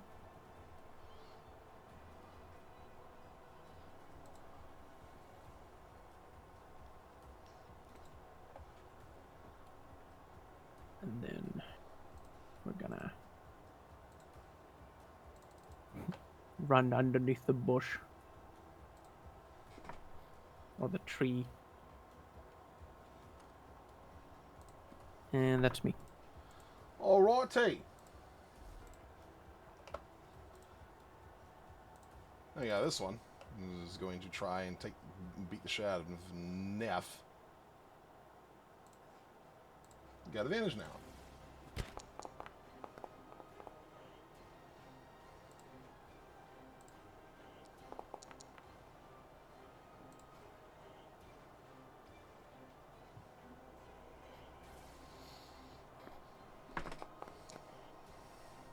No. No more vampiric touch for Neff.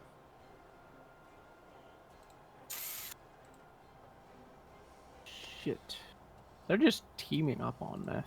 Jesus. They At the are. moment, yeah. They are actually very intelligent creatures, so they do know tactics. I don't know what I did to that other guy.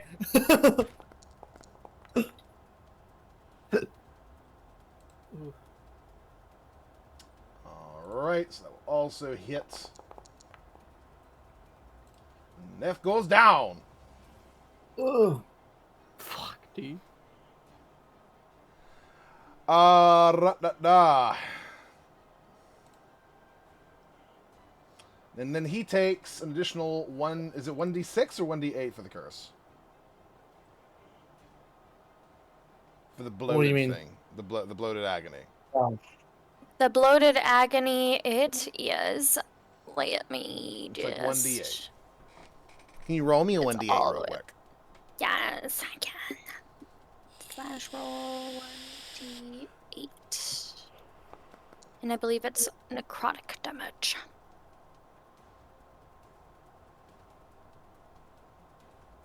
He's gotten tired because he's bloated.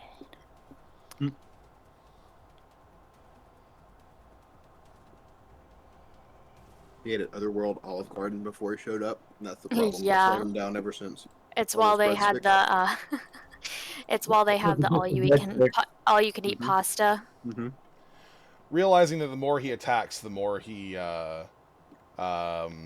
starts to take a little bit even more damage that he can't particularly afford. He stops before landing 2 more fists into Neth's unconscious body, and instead takes a moment to try and shake off this curse. Which he does. Damn it.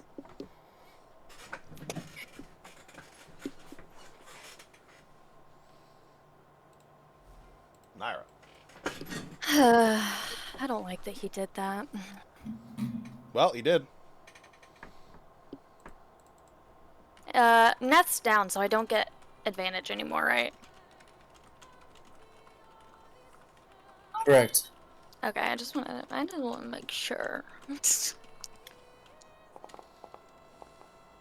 19. That'll it. Damage plus 1d6. Come on, guys, you can do it.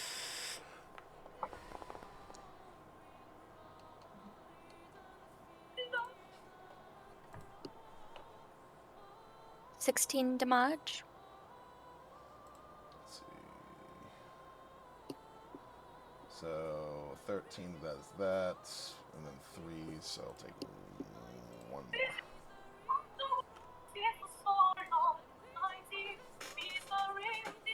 I'm enjoying the fact that other people are listening to the music, but I don't need to hear it over an open mic. Okay, well, he's not dead yet, so that's one. Indeed. Okay. Let's do this one more time. Hopefully. I'll miss. And am I able to use the bonus action to attack again, or no? Is that just my other character? That would be your other character. Okay, I just wanted to make sure. Let's see what I can do. If there's anything else. Sorry, he's fussy right now. Well,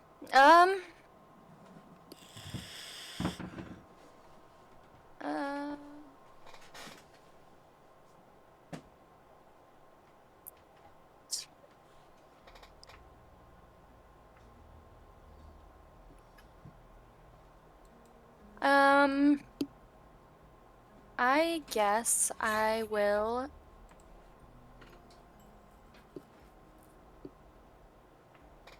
I will do that.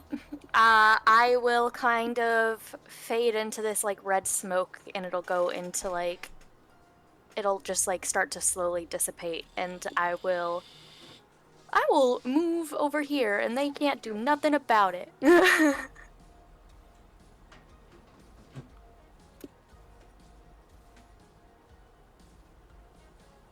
And I'm just gone. You death save from death.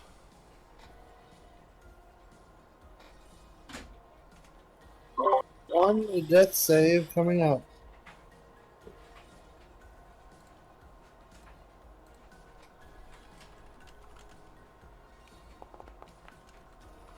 One death save made.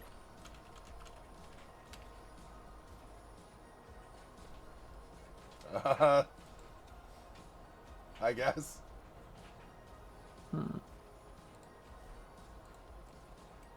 Right. Raiko's doing his best to keep moving while also attacking.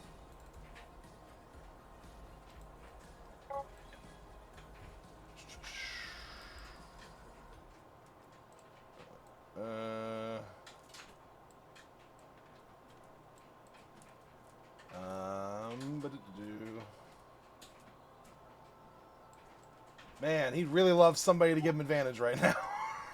He's got it. That glowing boy has got it. Well, it's not. He's not close enough, but Yes, but he's trying to focus on the one that looks a lot more injured. yeah, good point. Whoops. I clicked from Gregory's page and not Raiko's. That's going to be incorrect.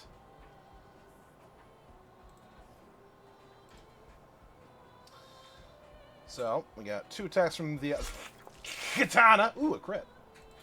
Hell yeah. Crit and a hit. Crit and hit.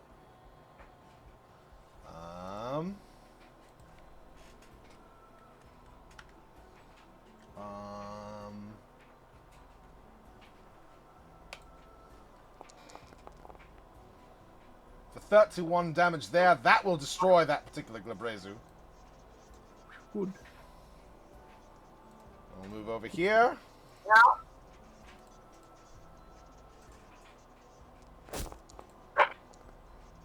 And get some triple advantages on.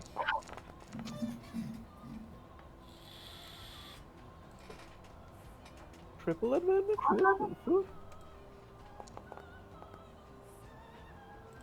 Yep. Well, he's got his own little version of elven accuracy, so. God damn. Good shit. That is, I believe, within 30 feet, so he does not disappear.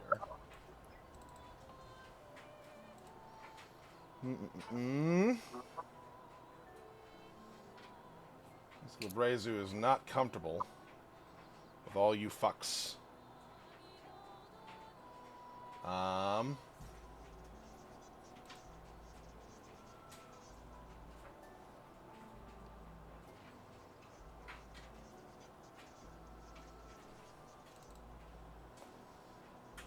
Probably won't be terribly successful there.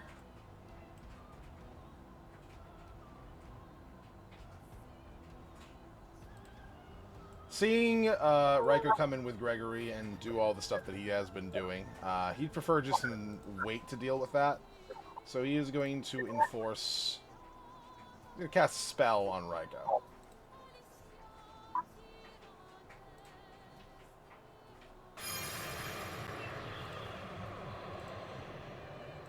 See if he can't disable him a little bit. Raiko fails. He is confused. Oh, wait, how badly did he fail? Within 30 feet. Oh, wait, no, he's not within 30 feet of me. Gregory is. Yeah. I was going to use Flash of Genius, but cancel that. Gotcha, gotcha. So he is going to be locked in a bit of a stupor for a little bit here. If it was Gregory, I could have helped him, but And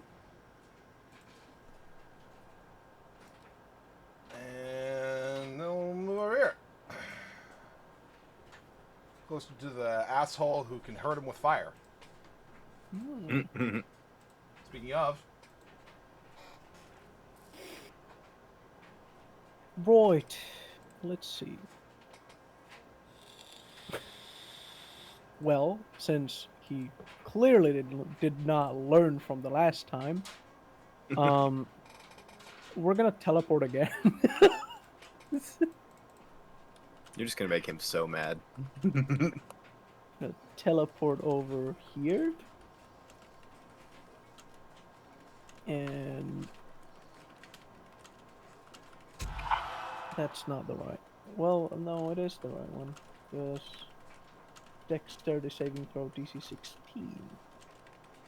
I wonder why that's 16.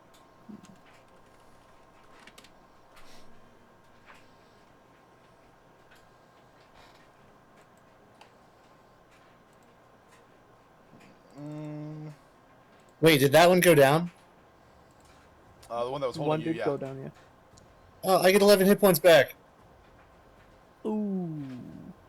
Oh, you don't have to get the killing blow at all? Nope. Oh. Just whenever that creature dies, I get 11 hit points back. Nice. All right then.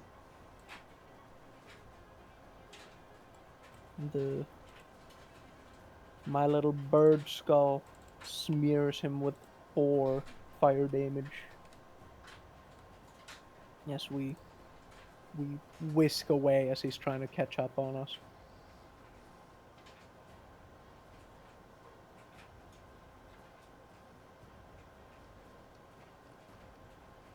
And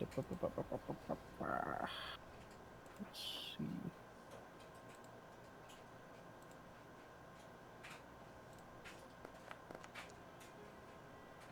I could technically.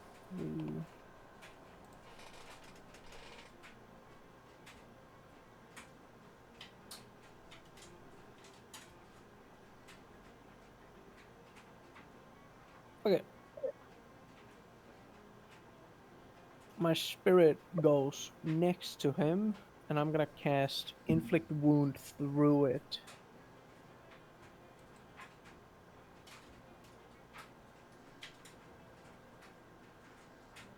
Third level.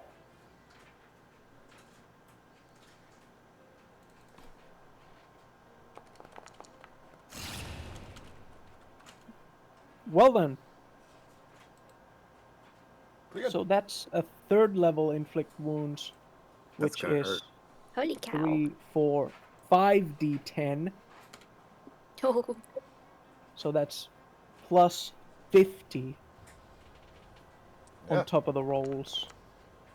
So that's 69 damage coming Oh. from my little bird skull as it pecks him with an inflict wound. Well, that hurt like a bitch. holy shit. It is not just fire that can hurt you people, is it? As I keep running. All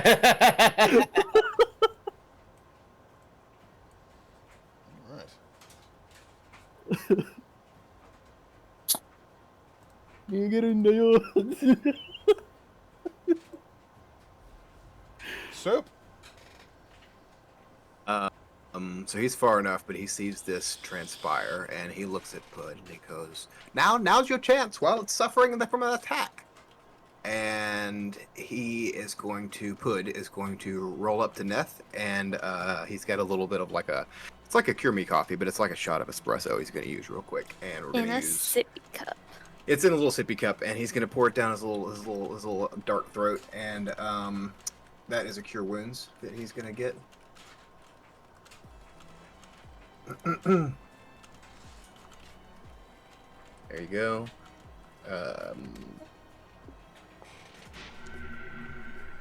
Well, 6 is better than nothing, so stand up. I love that. I Stand love up and that you'll when, like it. when Pud heals someone, he comes over with a sippy cup full of something. And then having picked up Neth, Soup's gonna say, "Now take your shot," and he's gonna fire off another magic stone. What it is?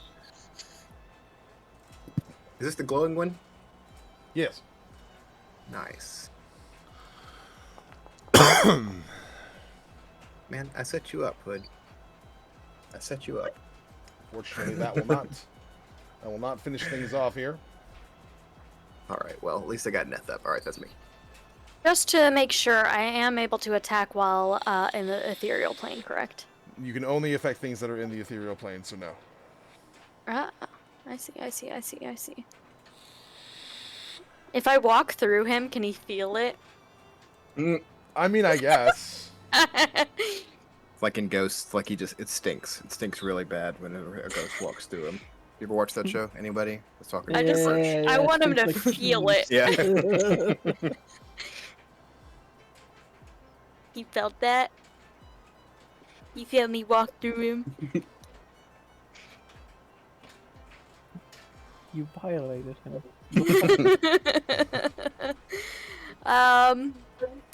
I guess I will. It doesn't take anything to like cancel it, does it? Or like come back? You have a billion features. Which one is this again?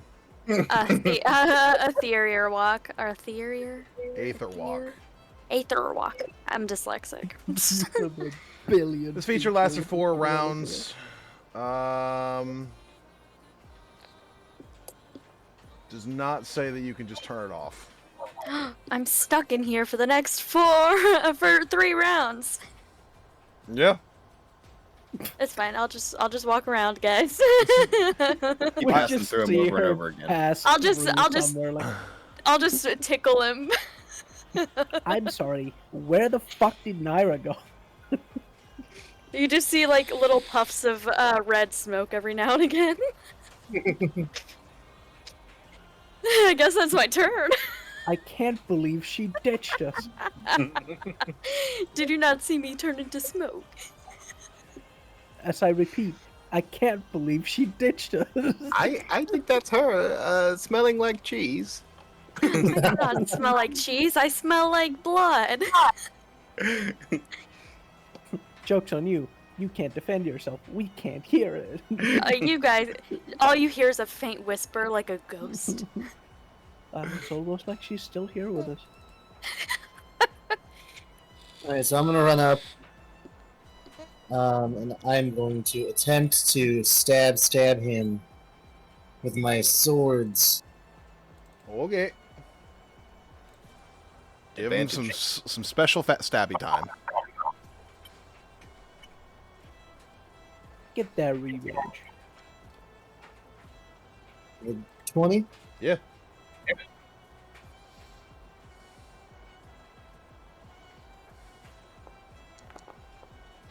That'll be 8 damage.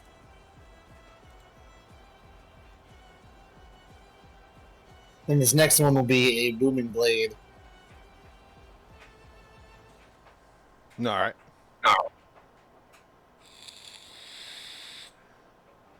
Do. Then 18. Yeah, that'll it.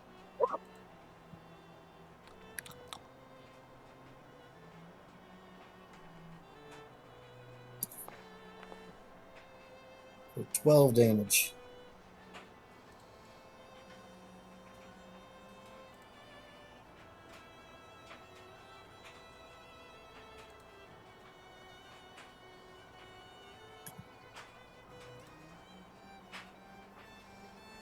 I have a bonus action.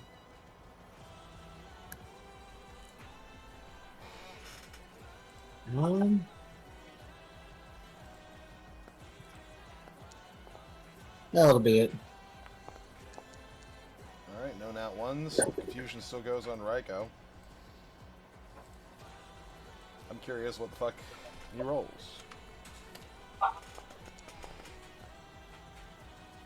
He didn't do anything.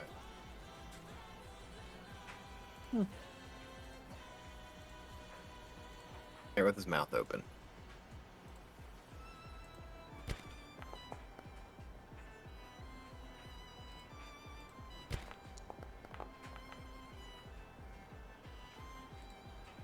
21.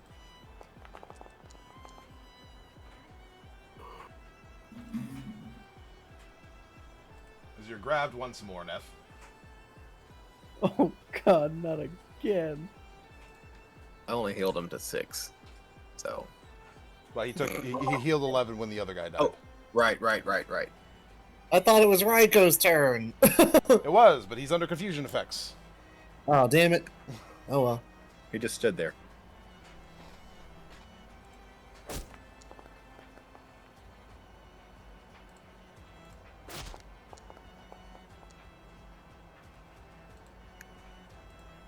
Ow. That isn't good.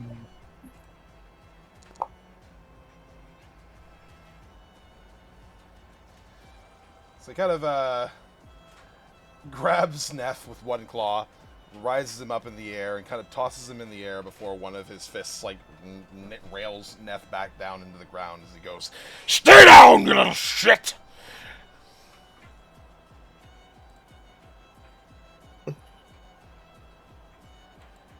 Yeah, Neff will listen. Family Guy death pose. Chira. It would seem you did not learn from the first time, so I'm gonna do the same thing again, just not as powerful, but you know. Unless you crit again, who knows? Yeah. And 23. 23 will do it. That's 28 damage. Alright. Your spirit touches him, and he starts decaying into absolute nothingness before disappearing. Motherfucker turned into ash without the burning in the between.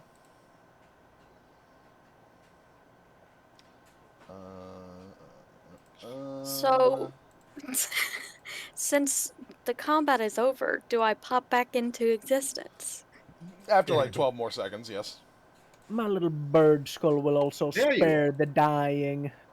Our little unconscious friend here, so he will become stable. Yeah.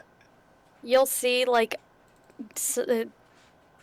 red mist just swirl around each other until Naira is, like, back. I got stuck in the ethereal plane. Soup's gonna turn to Tra, and he's gonna say, I was wrong. They were the real abominations. You saved the day. They're the abominations. Well, thank you for that.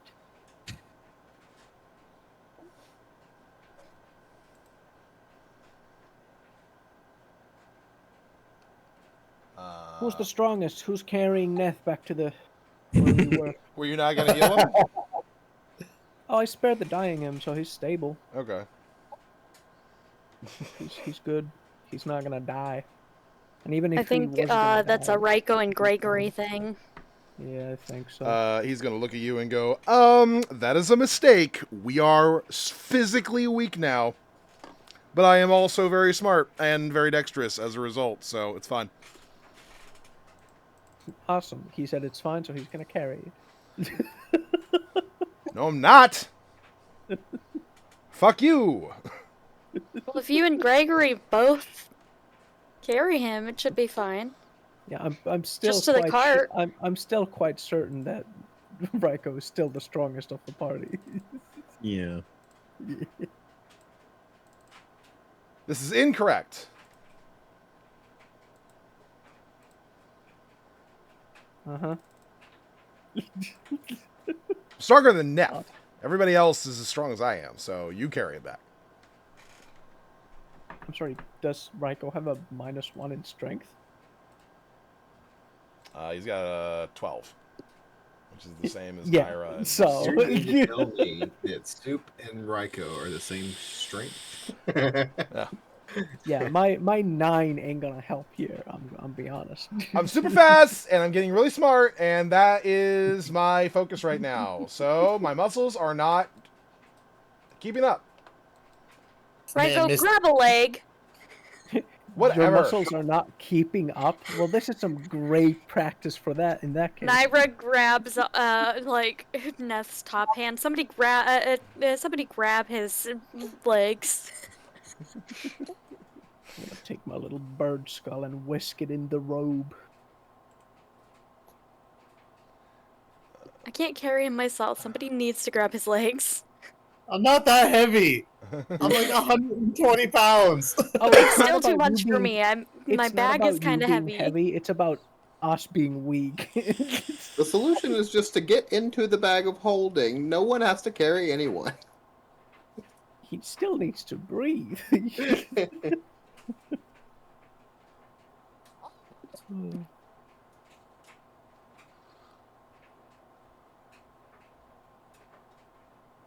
I mean, shit. I guess I could like keep thorn whipping him eventually, and eventually he'll like come with me. But you know, After if you can make thorns, Soup would make a sled, and we could just drag him.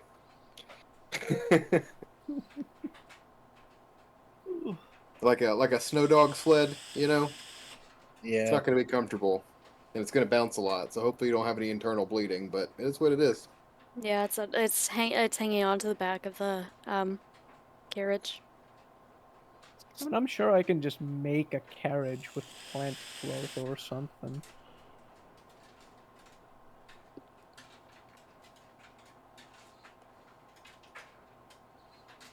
Well, I guess Neth's taking a nap for a while.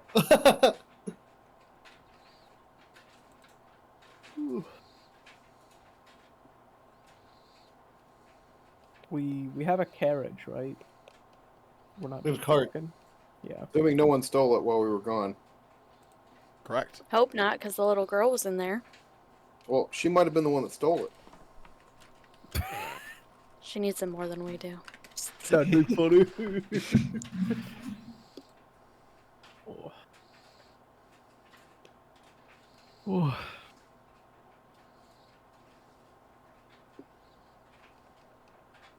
Right. The long con. She was responsible for the death of her parents. It was just to get someone to help her to steal their carriage. We just played right into it. No, she is in fact still sitting in your cart and just not really interacting with much.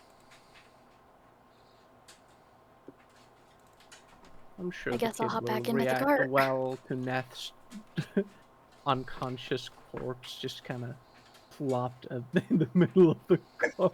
Just like, So unceremoniously thrown. I'm gonna. You said she's awake. I'm gonna look at Valerie. He's fine. He played a little too hard. We were playing kickball, and he outdid himself. So as you throw Neth into the cart and you're like grabbing him and carrying him, you hear this faint whispering coming, just radiating from him.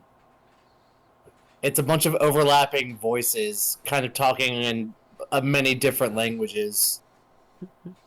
Soup's gonna be like, "Hey, try not Give to scare the Soup a weird girl." look. If you could Neth's just not here right now. Leave a message after the beep. you could just tell your demons to maybe not scare the girl.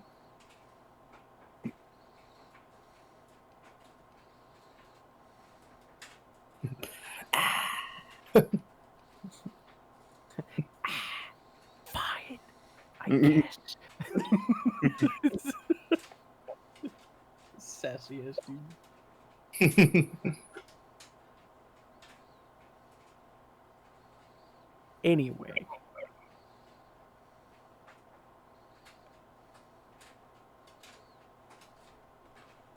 Keep going another guys- short rest or Well, Are you guys gonna deal with the sigils? I don't Yeah, know that's what we what came for. I don't know what we can do. well, after having taken care of the Glabrezu problem, you are given a little bit more breathing room to deal with the problem at hand before potentially more crazy things get like called into existence in ways that they're not supposed to. Hmm.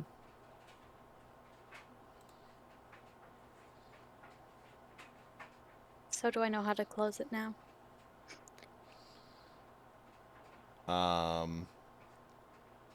Yeah, after looking through it, you manage to find out that it appears that the caster had a negative interaction with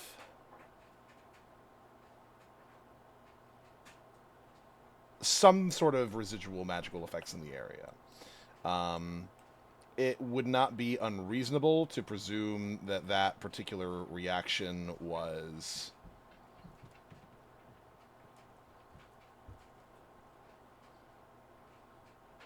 specifically revolving around the uneasiness that you guys have had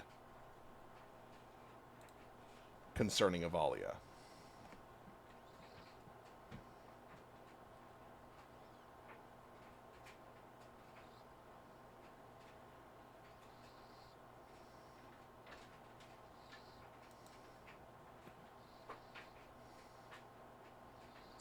So, what do I gotta do to close it?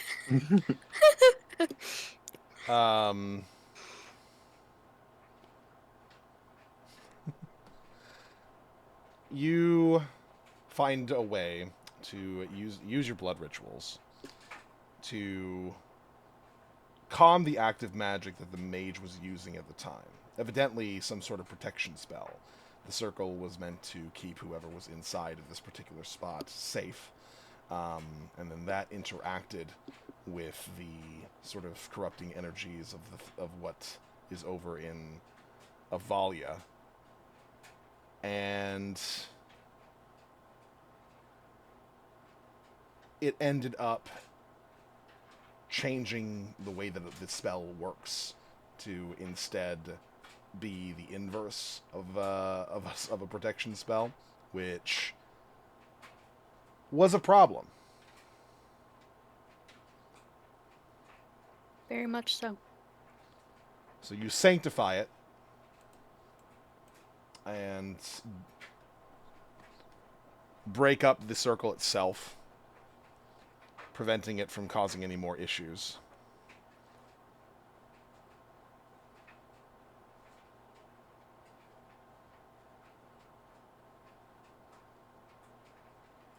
And eventually the tear in the veil appears to be rather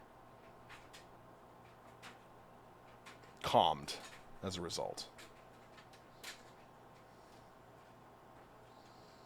Once I fix the tear in the veil, I'll just walk back up to the cart and just climb over the side. All right, let's go.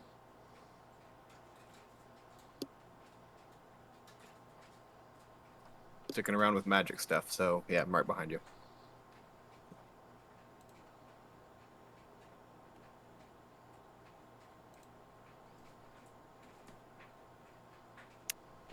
Oh yeah, Neth was probably like driving or something. Yeah, I'm sleeping.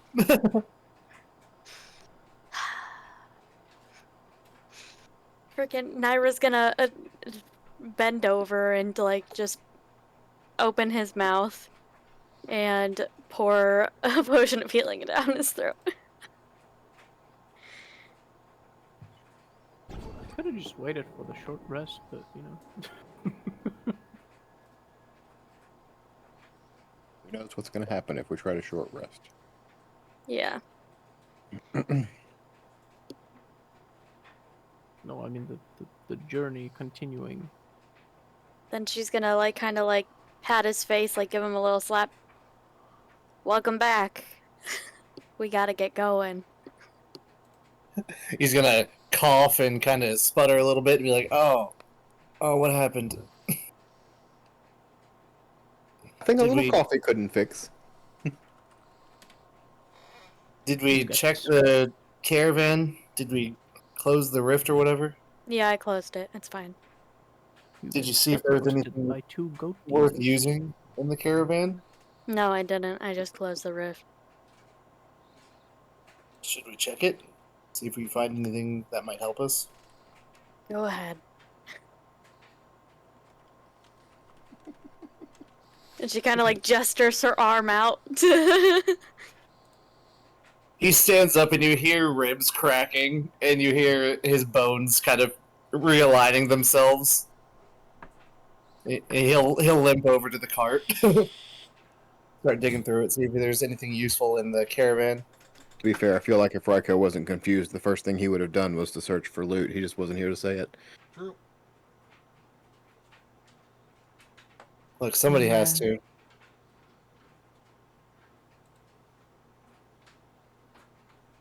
He might even search for loot if he was confused. Very likely. Oh, I didn't find shit.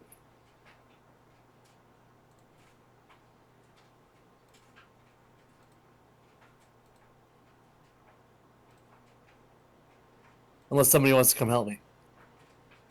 Fucking, I'm not gonna Um, let you limp there by yourself. We just start driving past now. Alright, I'll help you with this. Not much better, but it's something. All right. It's investigation checks, because I could go down there and give an investigation check. That's what I did. I wasn't told anything. Yeah, you can do that.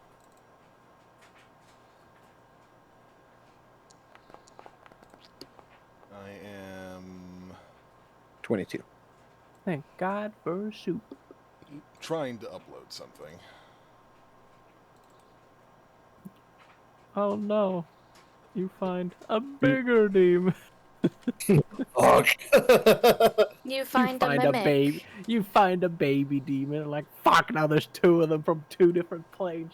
Those were the baby demons. Now we gotta... The Papa Demon showed up. Ah, shit. No. Fucking Abaddon comes over like, yo, where my kids at? They went back home. Both dead. There's Bobo and Little Devil. They said they like playing with you. We're gonna go home together. And they just bring you to hell.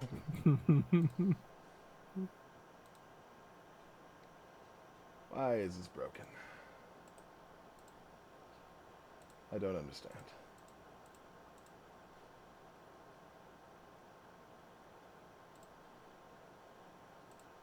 I'm gonna lose my shit.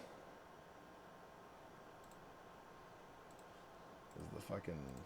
Is that broken too? Yes, it is. Cool. Ah.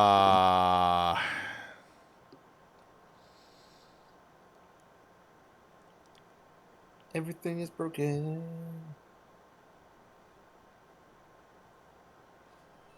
I'll have to browse my Foundry files concerning that. But that is annoying.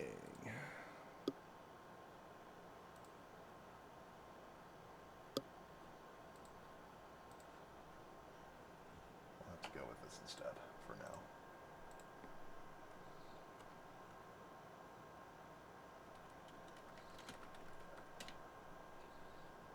I'll just add an image to it, I guess.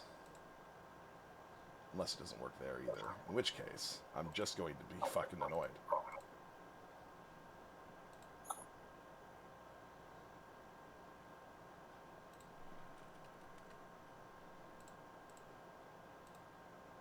Yeah, it's broken there as well. Okay, well, fuck me.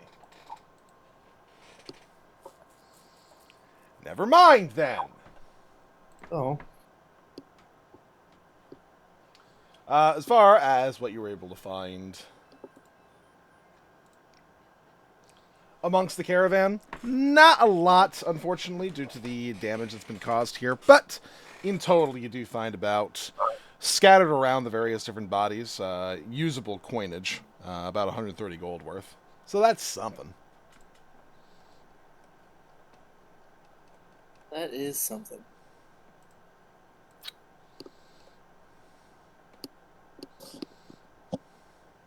Cool. I'll head back to the cart and get back in the driver's seat and start chugging along. Let's keep going.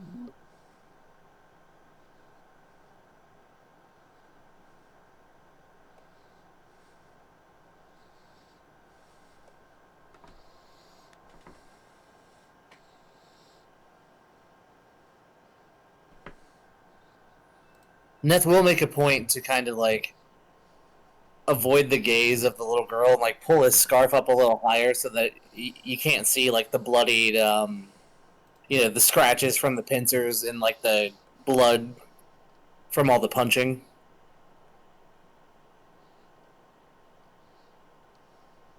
He's gonna do his best to not be, frightening. That's sweet. Naira's hands are wrapped, but you can still see like blood seeping through the wrap.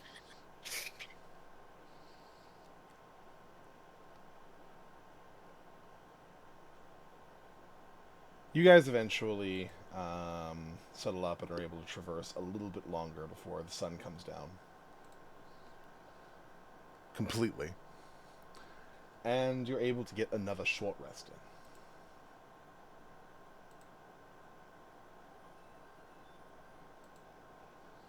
That's gonna be necessary.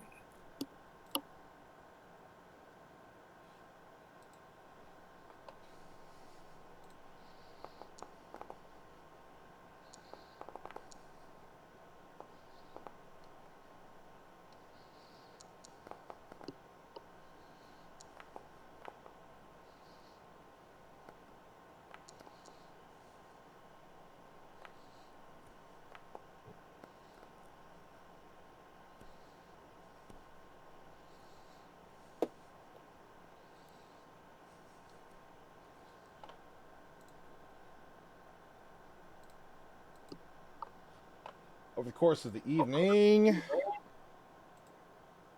Back to that. 1d10s from everybody, please. 1d10s.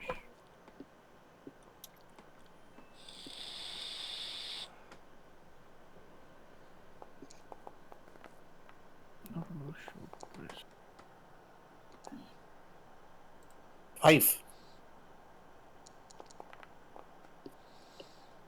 4. 10. I don't know if that's good or bad. I don't know.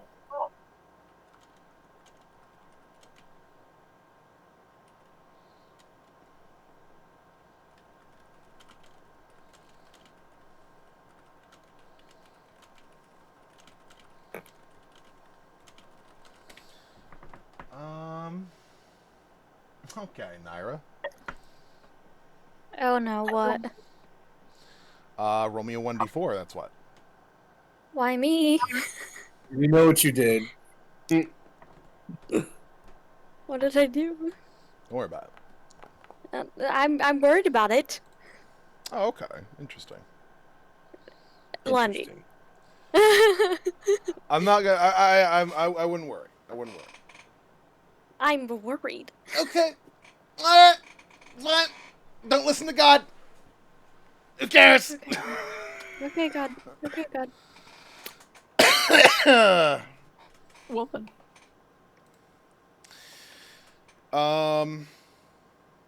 So something interesting does happen throughout the night. Not something particularly threatening, but something interesting. Around 1 in the morning or so, Jirai, you kind of notice something. There are a lot of ribbit noises coming from all around you. And you sort of just give a small glance around and double check on your surroundings. And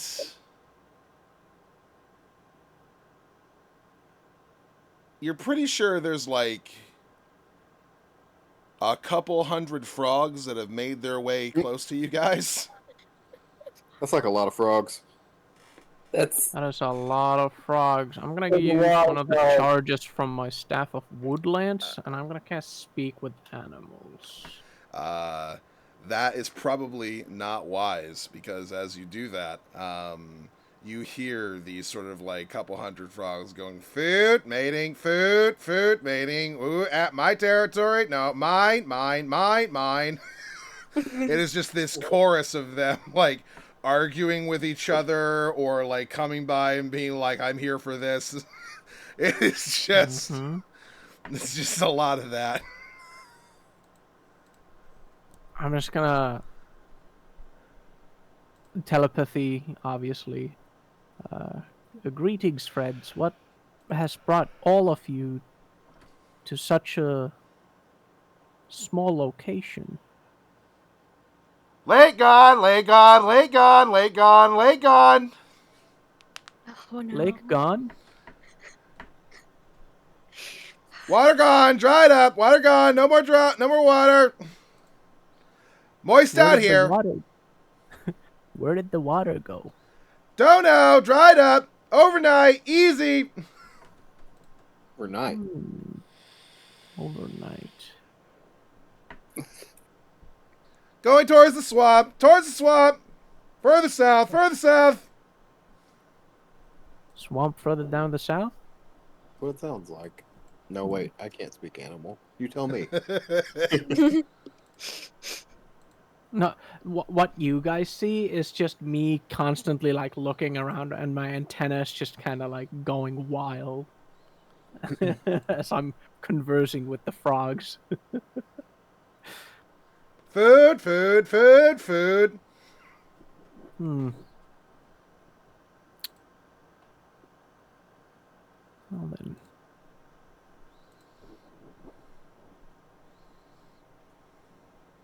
So, you guys are going to the swamp or coming from the swamp?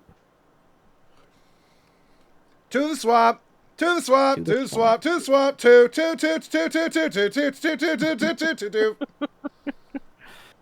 Swamp is south, which means the lake is north.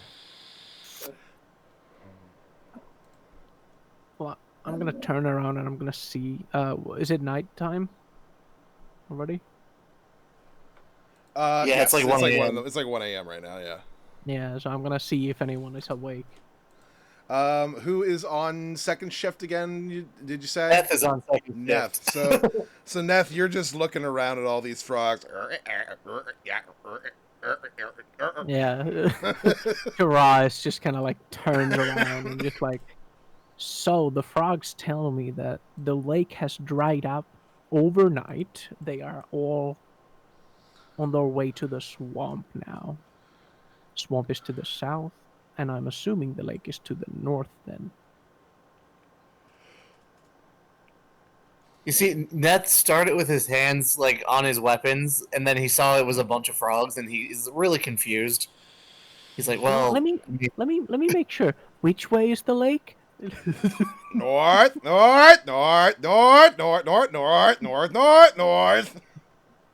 Yep, to the north is the lake. so the lake dried up, Overnight, yes. all thousands of these frogs are going south." Yeah. Well, you said earlier that there was an issue with the I don't know the vibes of this land in general being close to Avalia Wood. Something is definitely not right here, but Do we can't need catch to? what? Should we go investigate the woods? It seems like We the elves are having problems too if they're, coming out and attacking farmland. We could check it out, but I don't think it's wise during the dark. We should wait Oh no. before the sun comes up. Yeah, we'd take everybody with us. Yes.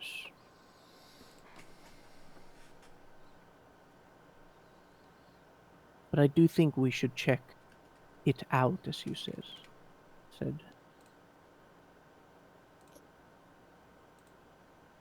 Well, that'd be a detour from where we're going though. We'd have to stop heading to the coast. That is true, and we cannot exactly bring the child to danger willingly. Right. So maybe we just have to keep pressing on and hope the frogs are friendly? Well, The only thing in the frog's minds is the swamp, mating, and food, so I think we should be fine for now. But, Mighty presumptuous, I would say. yes, but I don't. I'm not awake, so I can't influence any of this. Soup goes to bed way I don't. early. I don't think the frogs themselves are a threat to us, but something else might. I don't know. Yeah, whatever dried up the lake is probably a problem, but if the lake is far enough away, then it's not our problem. For now. Whatever dried up the lake is bound to wander around. Well, we're seeing magic's all kinds of messed up. Maybe a random fire elemental got loose and evaporated the lake. It very well could be. The frogs did not know what dried up the lake, though, so couldn't be something too flashy. Oh, they're also frogs. That is true. Their investigative skills are not up to snuff. Them saying I don't know could also just mean that they simply did not know what they saw. Technically.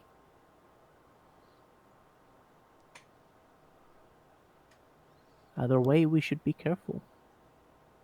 Yeah, we'll keep an extra eye out. Who else can see then- the dark? See in the dark.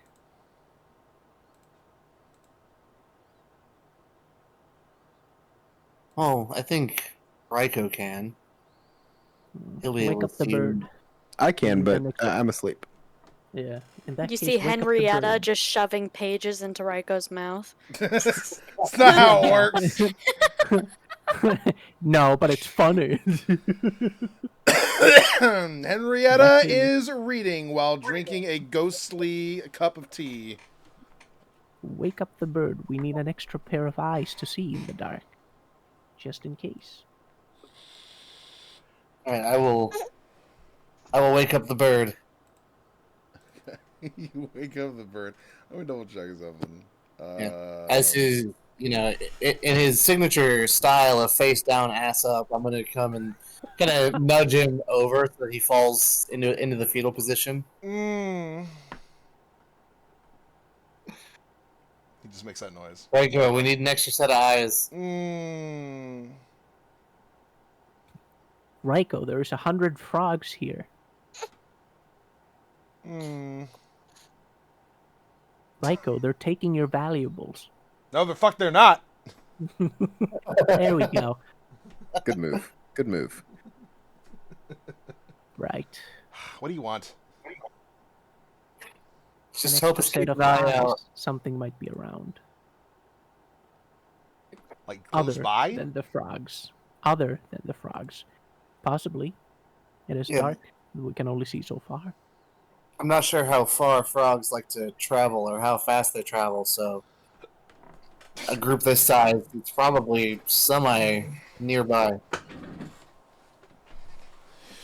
Henrietta, have we learned anything about frogs and their usual modes of travel yet? I'm gonna take that silence as a no. So I do not know either. They hop. I know they hop. I'm not that stupid. But they are also not in herds of hundreds, so this is not exactly normal. I suppose. How far do you want me to scout, I guess? Until the sun comes up, which should be a few hours. Just to make sure we're not being ambushed in the dark. Okay, well, I'm not going to do it for that long, because I still need my beauty sleep. Get a quick perimeter, fly up and see what you can see. Fine. He reluctantly flies around for a little bit. And he comes down with a bit of a shrug after several minutes and says, I don't see anything big or crazy or threatening, generally speaking, around the area. Can't really see too far into the forest in the distance because there's a bunch of fog.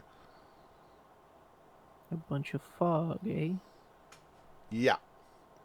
How far away is the Okay. creepy fog? Located only in the forest. Yeah. Hmm. Not gonna It's anything lie. like the kind of Silent Hill. We want to avoid it. Yeah. That's my thought, too. Yes. Best to steer clear of the woods for now. Well, go back to bed and get your beauty sleep then. I think we're fine as long as the frogs are just going to pass. Okay. Then he just passes out again. Face down, ass up. I wonder why he sleeps like that. I don't know.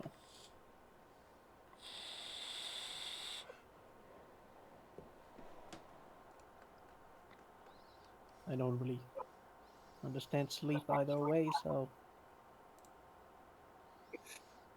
Or I was like, I wonder why you sleep. Full stop. yeah, I wonder why you sleep. Oof. I may not need sleep, but I also need to rest at the very least.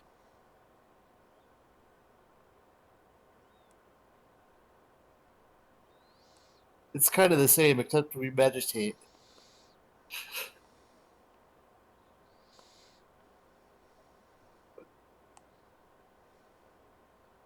Yeah, it's like as long as I don't do like strenuous activities or like Mhm.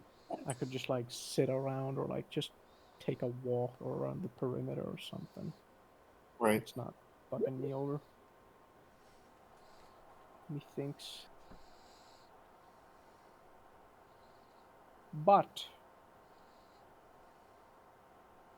I guess we keep going. Yeah, no, I'll hang out and I'll keep an extra close eye on the north after the frogs leave during my shift. But otherwise, I think we're just gonna continue on sleeping. All right. I didn't wake up at all. Throughout the frogs, the ending of Magnolia, nothing. Yep.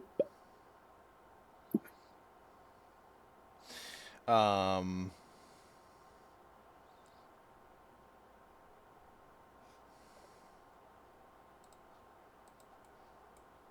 All right. Well, the night goes by without too much more of an issue. The frogs eventually do start slowly moving on, though there are remnants of them by the time you guys wake up. A good solid 20 or so of them still arguing about whether or not this is their spot.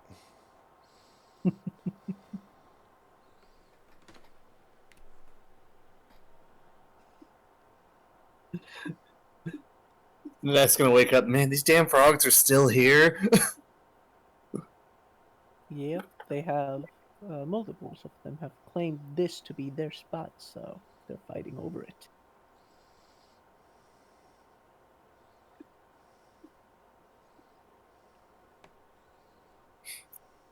Oh.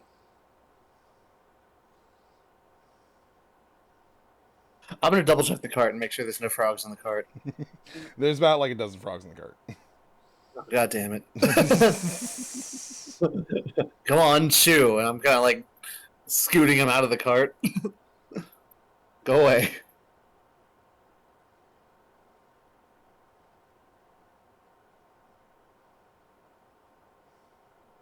I am unwilling to translate what they are saying.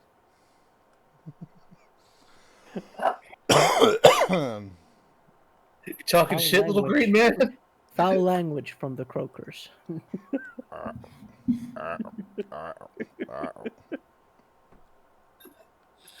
I don't care who you think you are. This is not your cart. Oh, Christ.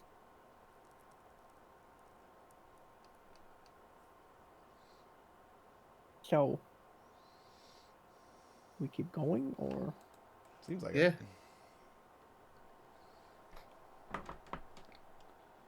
it.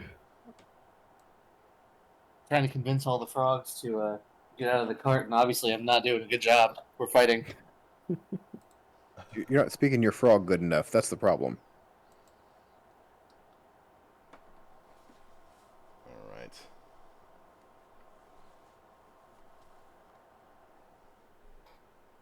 You guys continue traversing throughout the next day.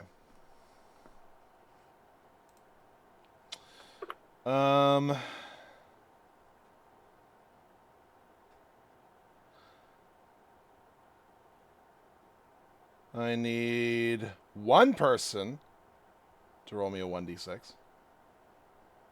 my d10s have been awful. I will not be the one rolling that. I think Myra should do it. The frogs are fun. What? I'm on it. It's not Alright. bad.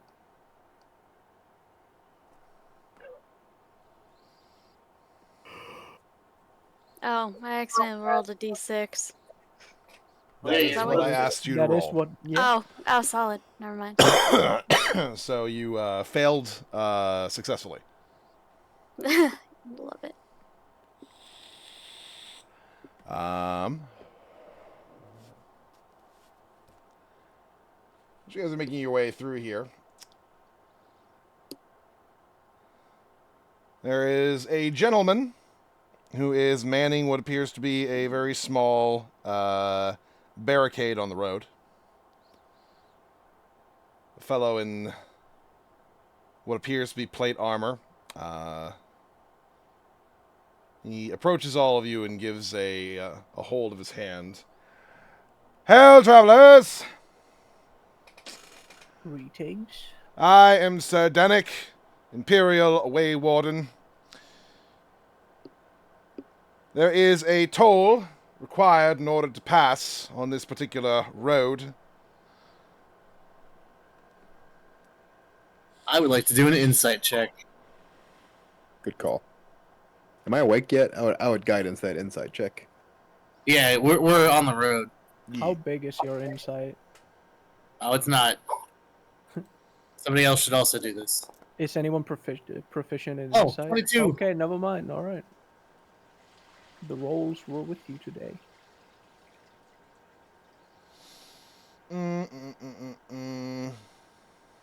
So,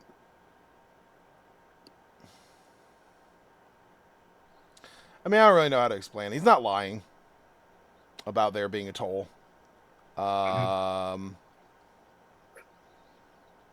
He doesn't seem like a bandit trying to extort me. He seems like a guy who's actually doing his job. Yes.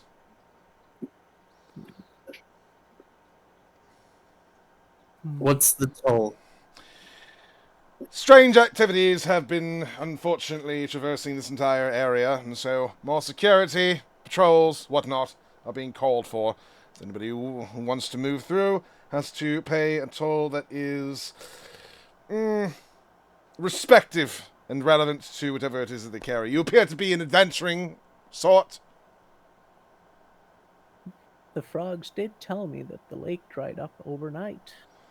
Yes, well, that lake lies within Navalia, and it is not our purview or jurisdiction.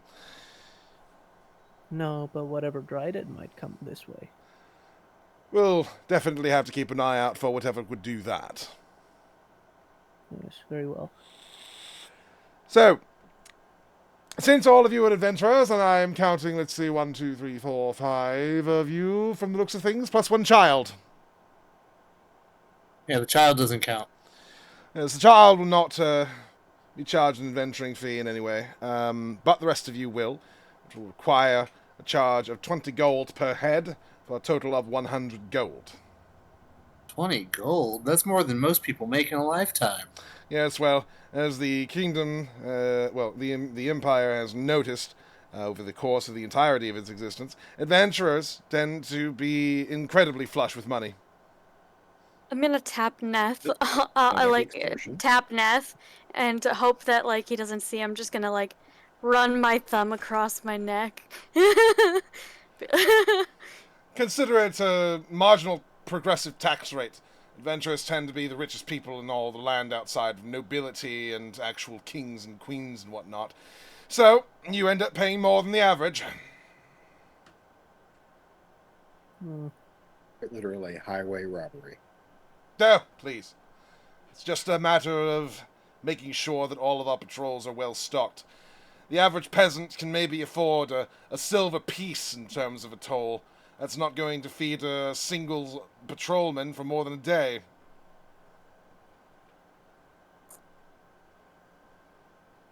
And Well, if we must. what happens if we can't afford that? Well, then we can negotiate in terms of value from gear. I can send something back to the capital, and they can make something of it. Perhaps place it on a captain of some particular sort, if it's a weapon or armor, things along those lines. Potions are also, of course, encouraged.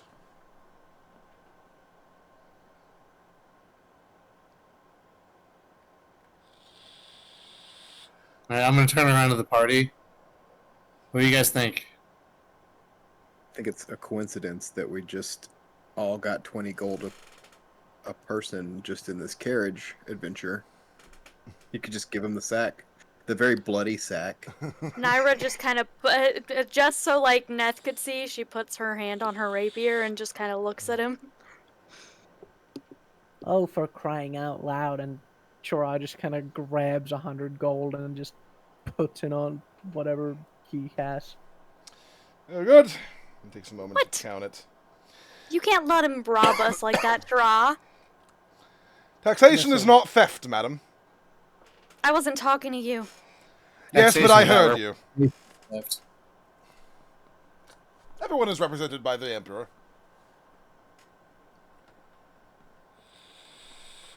I didn't see any kind of Shadar Kai representation last time I was in the capital.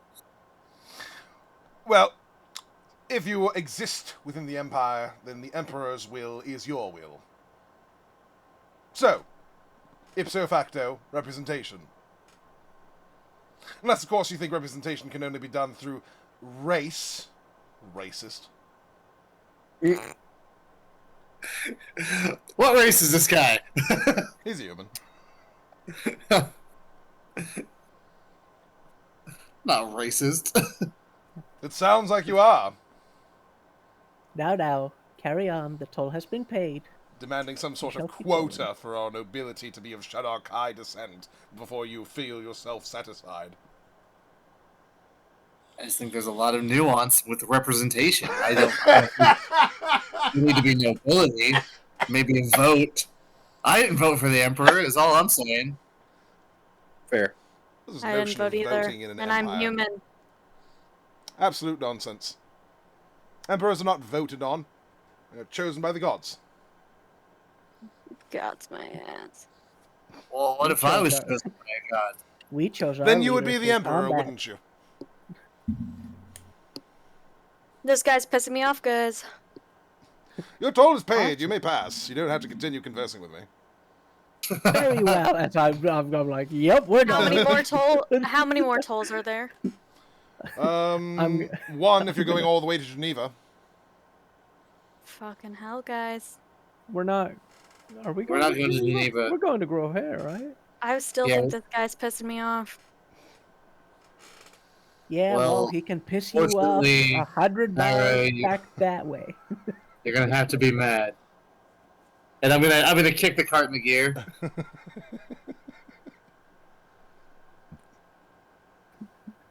Naira's How just far gonna is it to the next? stare him down with her like glowing red eyes. Also, have why is there no horses, right? voting in the Empire if they make these voting kits? What? I have a voting kit. Must have got that from wherever your homeland is from. I don't know. I just came from Twyland. I don't know. We have a horse, right? And We a have two. camel. And a camel. Awesome. No, we have 3 and a camel. Another charge of the staff of the Woundlands goes to another talk to the animals, and I'm just gonna tell them keep going. This is not gonna stop if you don't keep going. Please Tell just go. the camel to spit on him. No, I'm just like, none of you notice this happen. Because, like, again, telepathy. All you see is the antenna going wild again as I'm talking to the animals to just go, please.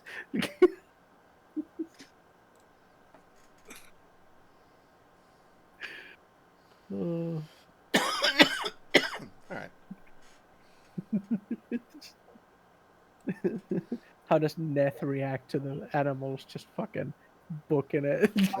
That's not trying to stop him. He's riding along. He's more concerned with the political outrage. Yeah. Awesome. He's personally offended. You know, we elect the counselors in Twyland. That's Back me up great. here, Soup. We have elections. Yeah, you have elections is the key word. Well, sometimes we instate demons by accident, but mostly it's election. Hey, at least it was the demon we voted for. At least it's the demon we voted for is wild. I love the. Well, when she has that nice of breasts, it's really hard I'm not just- to vote for her. I'm just Hashtag imagining. not my demon. I'm just imagining Counselor Vorn giving the announcement, just being like, "Now all of you will be imprisoned here, and all people who are trying to traverse here will no longer come. You will all eventually wither and die, as the undead prevent any of you from being able to do anything. I am going to spend the rest of my tenure here drinking in the despair and chaos of all of you." And then there's like several people who are just like, "I don't know about you, but this is what I voted for." Again. You know, this is what she campaigned on, and goddamn it, she's coming through. It's fucking. Hashtag not my demon.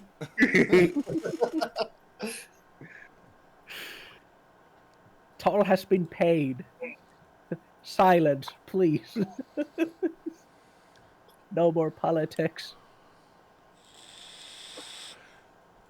Eventually, Ned's gonna pull out his journal and just write a quick note. Ra does not like talking about politics. It is unnecessary. None of it affects me. I'm not from here. Yeah, I don't give a shit. exactly.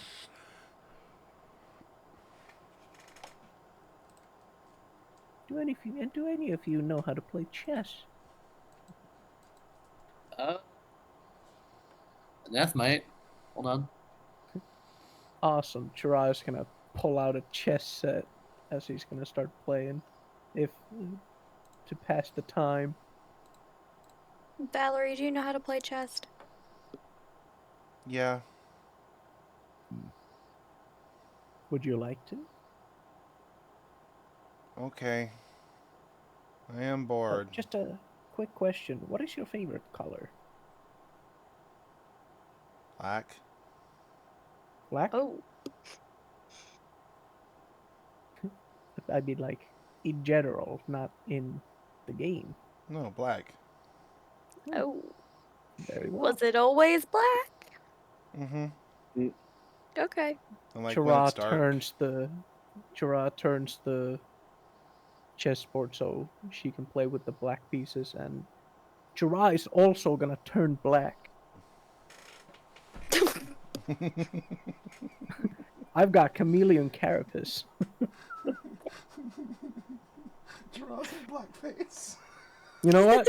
I wasn't expecting you to say black, so I hesitated a little bit.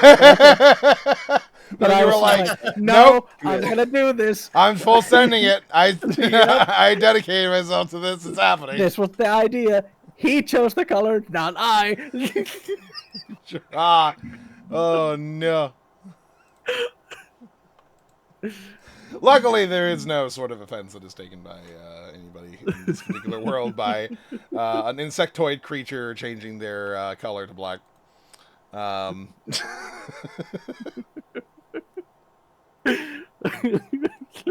What's your favorite color? Black. Oh no. Oh, all right. Neth is not proficient in chess.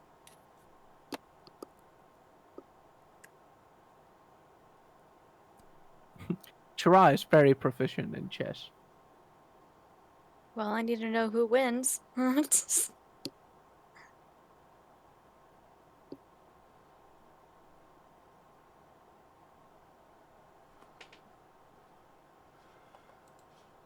right. Intelligence check, please. Wait, am I playing or is the kid playing? The kid.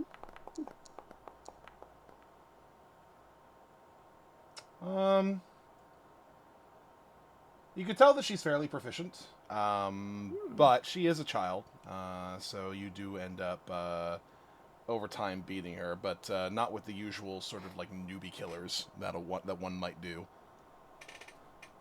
It is a somewhat complex game.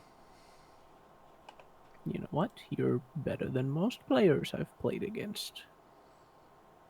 You play a lot like my dad. You like chess? I like playing with Dad. And we play it every night before bed. You know, I would like you to have this as I collect the chess set and give the box to her.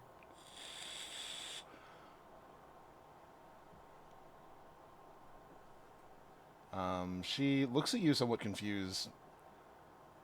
Aren't you gonna get bored traveling around without it? Have you seen the chuckle nuts I'm traveling with? You can teach them. I know. I can also make or get a new chess set, but I would like for you to have this one.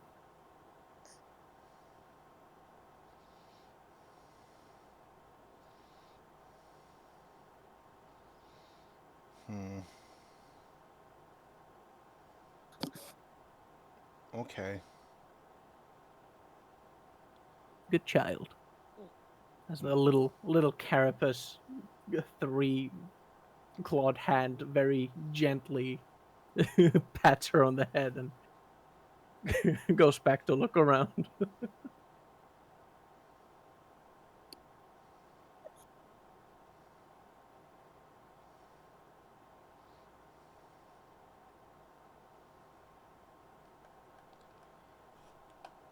You guys eventually, about the end of the night, find yourselves approaching a trading post.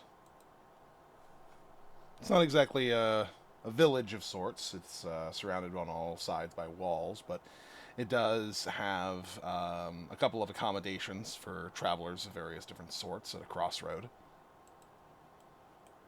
Here you notice that there are a few trading caravans that have set up shop, as well as kind of a tavern that takes up a large amount of the interior of the place. There are guards posted up all over the place, keeping watch over the place and making sure that nothing disturbs the peace.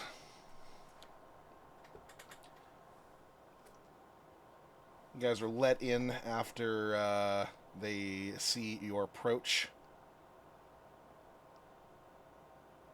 Does not appear to be particularly invasive in terms of any sort of security.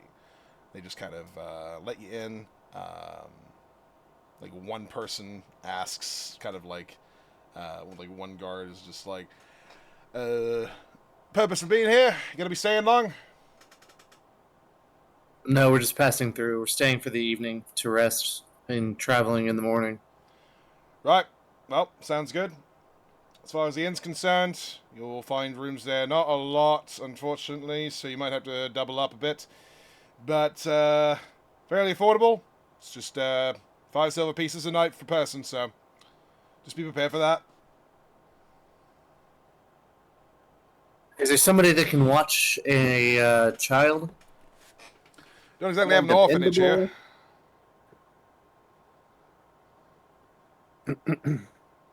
So there's an orphanage? So we don't really have an orphanage here. There's one in Thribbin, though. Another day and a half's journey upwards. Alright. I guess I'll turn and kind of look at the little girl and turn away. I guess we'll just keep her until then. She gives a kind of a little bit of a look towards you, Neff. I'm sorry, I know you don't want me to be with you. When she says that, Naira will grab her hand and hold it. It's more of a to just make sure you're going to be all right.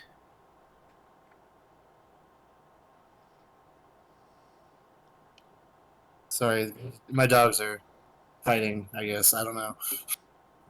Moment. You're good. Okay. I was probably not gonna be alright when you guys first came, and I feel pretty safe right now. That is good. But unfortunately, I don't think we can keep you. Our line of work is quite dangerous, not only to ourselves, but to everyone around us as well, and we do not wish to put you in those dangers willingly.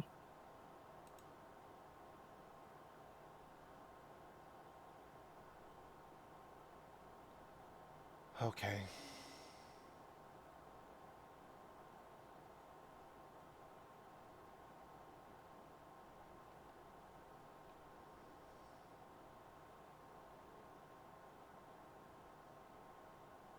But we will make sure you will be you will be found a suitable place to stay of your liking.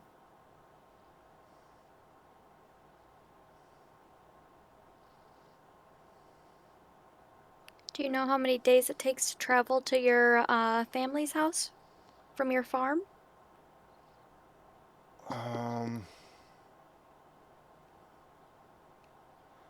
pretty sure it was my aunt. 4 or 5 days. How many days are we in already? 3? This is the third. Yeah. Okay, so we're about a day or two away from your aunt's house. Hopefully. Mm-hmm. Last time we visited, she said we don't need any more girls around.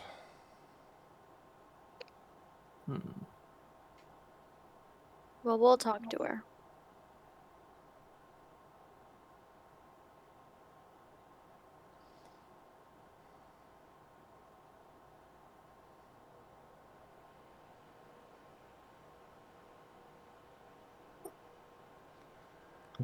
She gives a slight nod before just moving forward with all of you towards the inn.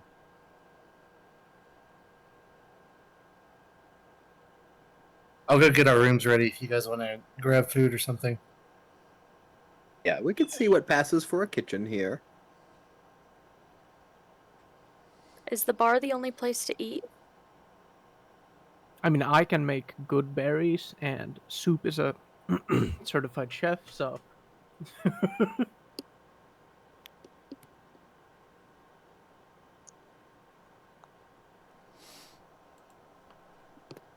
Yeah, I'm I mean, sure we between can the two make. of those, that'll probably handle just about any sort of needs that you have in terms of appetite. Yeah. Yeah, if he makes like fucking anything out of the good berries, we'll be fine for like an entire day.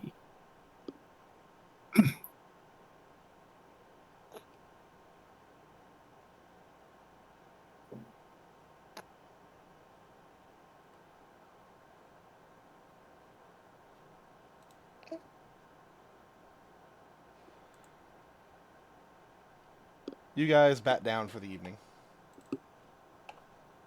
Oh, Cook some food. yes.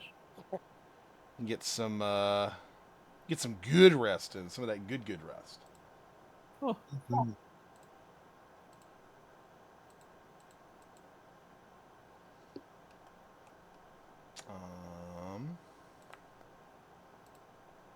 Oh, long resting. Getting resources back. yeah. So nice. I do enjoy that wild shape is on a short rest cooldown. It's very nice. Right, being a warlock and a fighter, this is great. I'm all kinds of short rest dependent. I get nothing back on a short rest, so I mean I get some health, I guess, but everyone does. Yeah.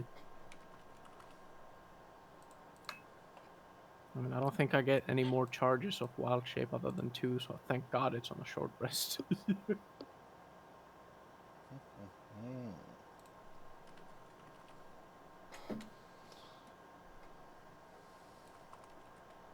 Yeah, I'll pay. I'll pay for both room, like all of our rooms, because it's 5 silver a head. So I paid 2.5 gold. Yep, that works.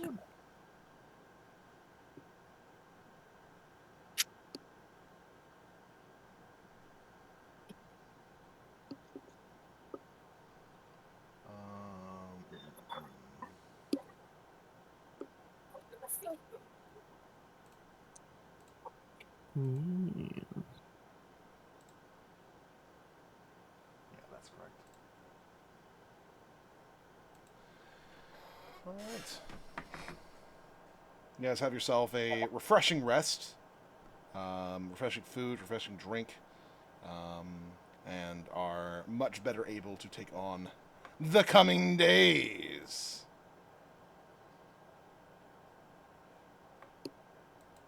Yeah. Only a couple days left until our next trip. Well, next place to bed down.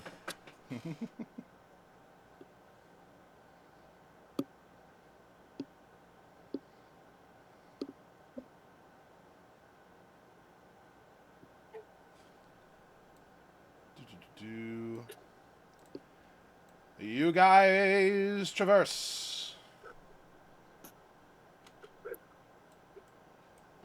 Yeah.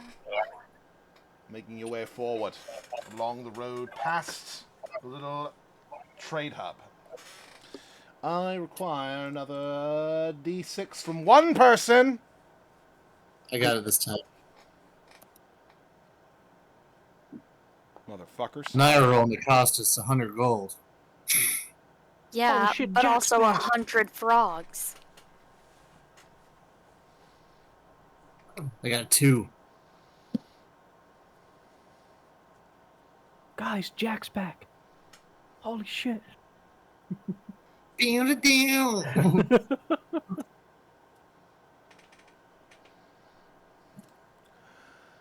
You find something interesting on the road here.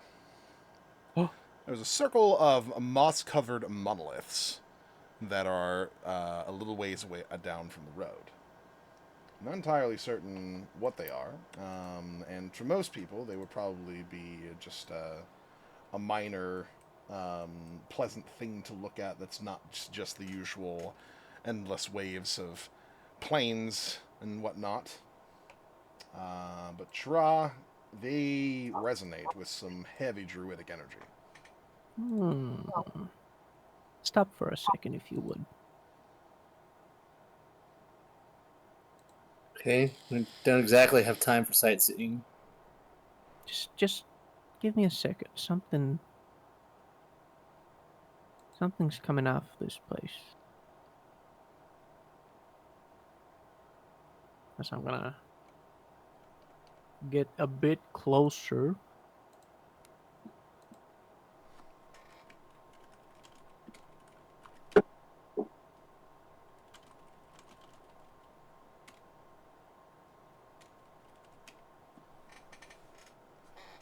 As you get closer, give me.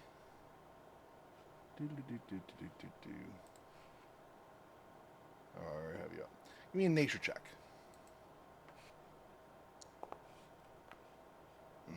A 5 with a +4. Not fantastic.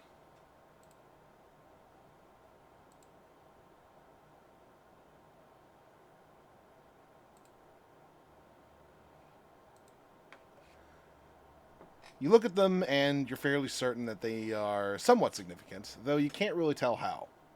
They're all covered in various different layers of moss in various ways. You can see that they're clearly humming with some sort of druidic energy, though how to use them is a puzzle. Speak with plants. 3 charges of the Staff of Woodlands.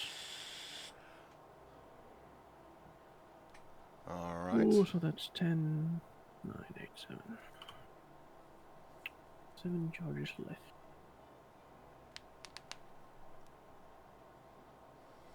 Green friends.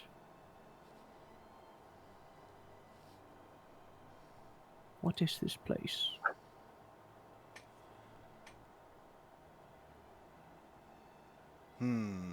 How would plants respond to that?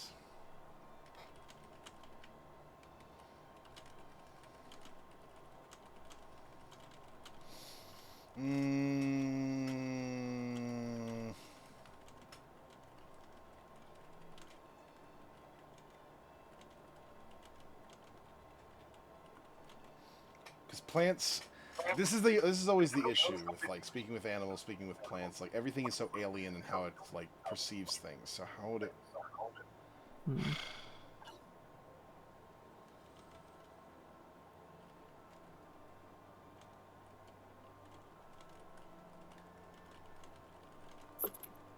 You could make it act like a nature spirit type of thing or something.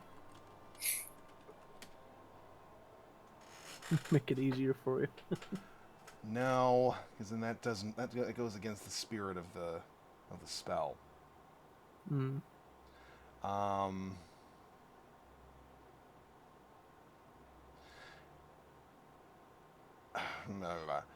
They'd say various different things. Stone roots, sharp, deep. All 2 foots come. Not many. Not often. They leave scent things bitter, sweet, metal heart. No sun food, no branch broken. Friends.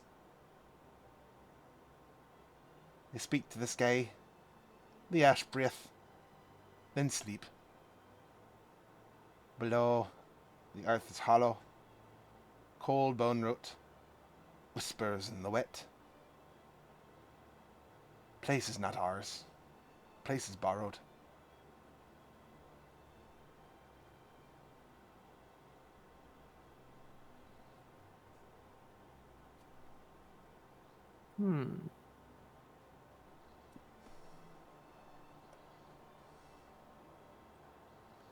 Sounds like some kind of ritual with offerings or gifts.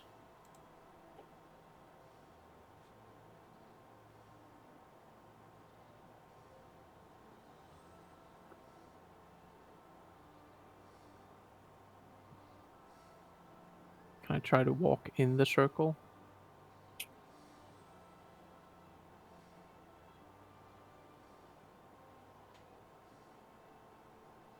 You can indeed walk within the circle of the monoliths. Does not seem to cause anything on its own, though.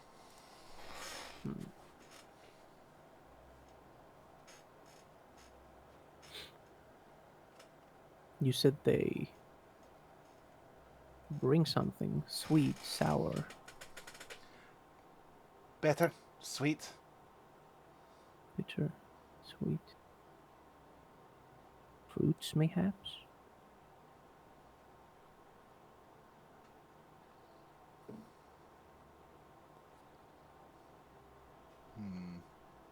They talk to the sky. If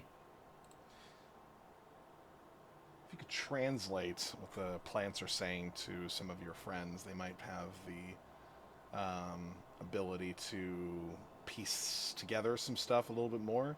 You, of course, understand how to be able to talk to plants, but with the way that they speak, it's always like through a very limited perspective.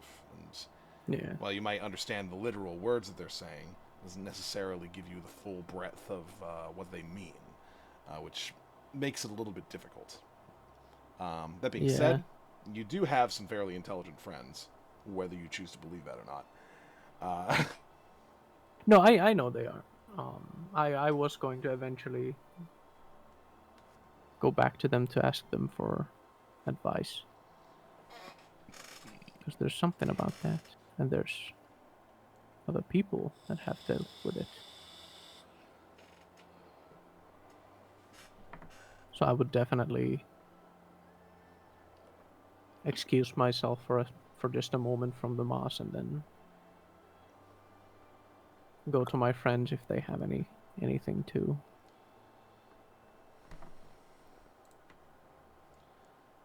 add to this. Can't seem to figure it out. Didn't they say something about the ground being hollow underneath? Yes. So maybe there's some underground chamber related to this ritual. Presumably, but But then they mentioned something about the one with ash breath. yes. That's probably not a good thing for us. No. Well, I love that interpretation. fire is not always a bad thing. Neither are the ones who wield it.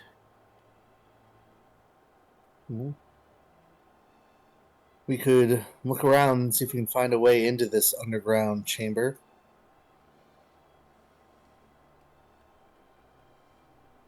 Sorry. I'm not sure, but I think there might be some sort of ritual of some kind, maybe a spell within the circle. Since my pronunciation might cause some confusion, I will correct. It's not ash breath; it's ash breathe. Ash So- breathe. They speak to sky, they ash breathe, then sleep. Okay, so they talk to the sky and then they smoke something. Sounds like. Yeah. Okay.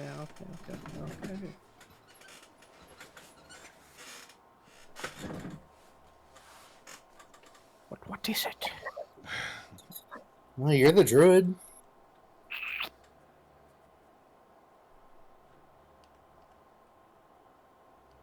Is there some kind of ritual you know about to talk to the sky? Well, you talk to plants and you talk to animals. I do know primordial, so I'm not sure. I don't think I saw any spirits of any kind, did I? You do not. Yeah.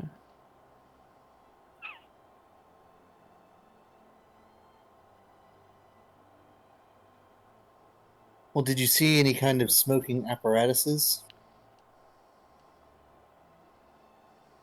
I don't Did you look think around and so. see what we could see around these monoliths? Maybe there's the remnants of the ritual. Could be. It's worth a check. I'll go with you and take a look. Yes, please. Thank you.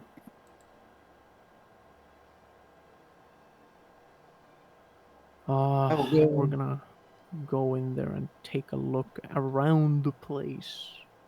Yeah, see if we can find anything that would give us a clue as to what this, like, how to do this ritual, or maybe a clue to find this underground chamber as well.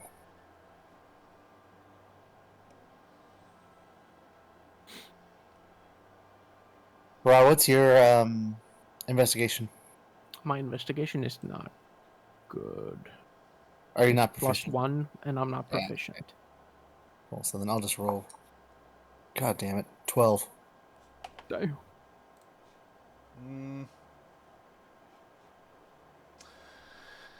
So you're able to put a little bit together here based off of that. I would say you don't find any sort of like indication of anything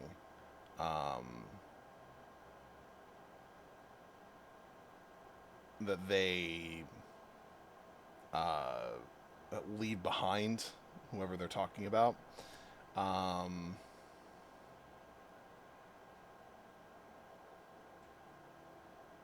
So that would indicate by sort of necessity that whatever they use to do this ash breathing is portable. Probably a pipe of some kind. We shouldn't be too hard to make, to be fair.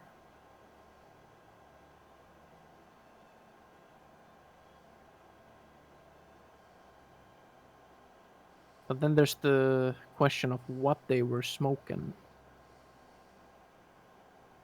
Under the sky? Well, you got a couple options there. Yeah. Am I able to plant growth this area? Yeah. And see if I can get some interesting stuff growing, maybe. I don't know. Trying to look for some cannabis leaves. Maybe, I don't know. Some All wacky tobacco. Plant growth. Get this. There's the devil's place- lettuce. Get this place vibrant and pretty and charged with druidic energies and shit. So gesture around all the various different area and find indeed plants growing this way and that, creating a nice lush area for everybody.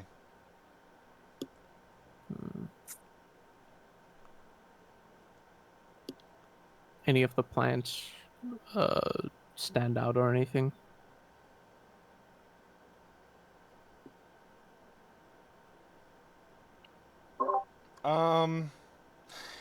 Roll me survival. Oh.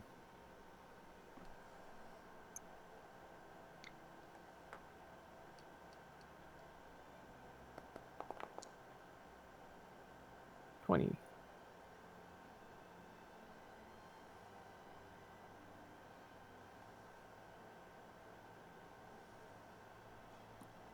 You notice at least a few plants here that are fairly commonplace for druids to use for incense burning rituals.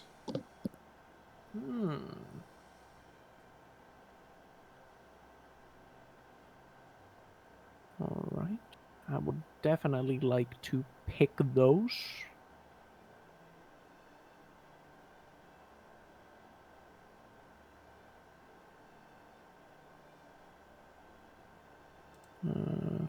I still need a pipe. I wonder if... I'm gonna quickly run to the cart again, like, Soup, you would you have a pipe of some sort? Pipe for fluid or for recreation? Recreation. He just immediately reaches into his bag and pulls out a pipe. Like, he doesn't have to look for it at all. He just knows where it's at. Make that Thank you of it very what you will. much. I will be right back. Gerard takes the pipe and runs back to the hill. It's like this is a completely new person that you guys are dealing with. This one's like all excited and like interested and like all around the place type of character, whereas in Chura mostly has just been very calm and collected and very not a lot spoken, and when he does, he's tried to be formal and shit. But now it's just like, yo, you got a pipe? Like now? Oh. So tries like definitely happy-go-lucky about this little druidic place. I'm very interested in and invested in this. And right. He comes back to Neth and is like, all right, I have the pipe and I have the herbs, but speaking to the sky,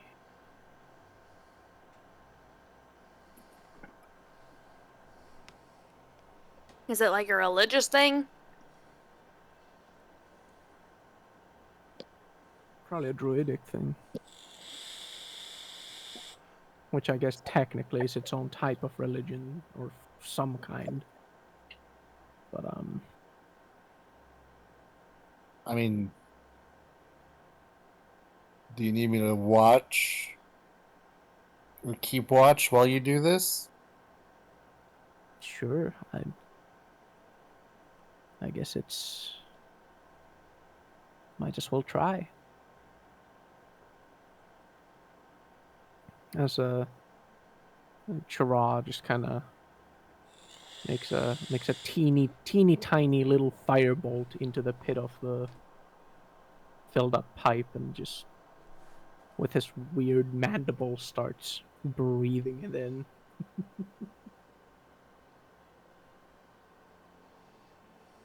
And just concentrates and looks up to the sky, hoping something happens. Or something reacts at the very least. You burn, you meditate, you connect to the nature around you. You meditate on the words that the moss gave you from before. That you offer something sweet or bitter. You don't take unnecessarily. You don't break anything while you're here. You're respectful of the nature around you.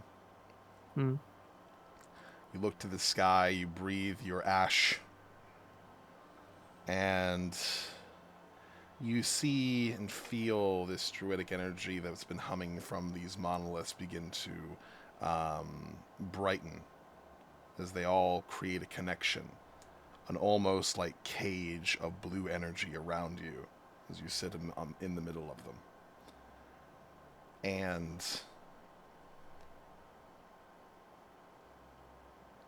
you feel the earth move below you as a passageway leads downwards into what appears to be some sort of chamber.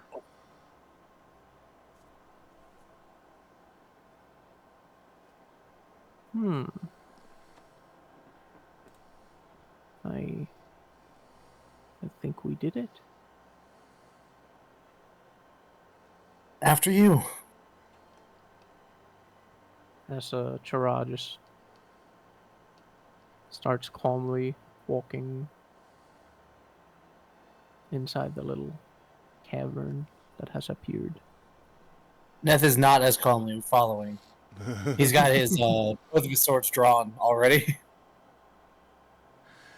As you go down to see what lies in this underground passageway here,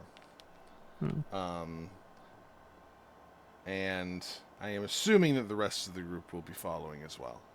Yeah, I was about to say, I think we would have to go with it, or you guys are just going to break off and have your own adventure. Oh no, if something is like opening up, I think we would have brought you guys. It was like, hey, we're going into a dark, damp cave that just opened up by a ritual.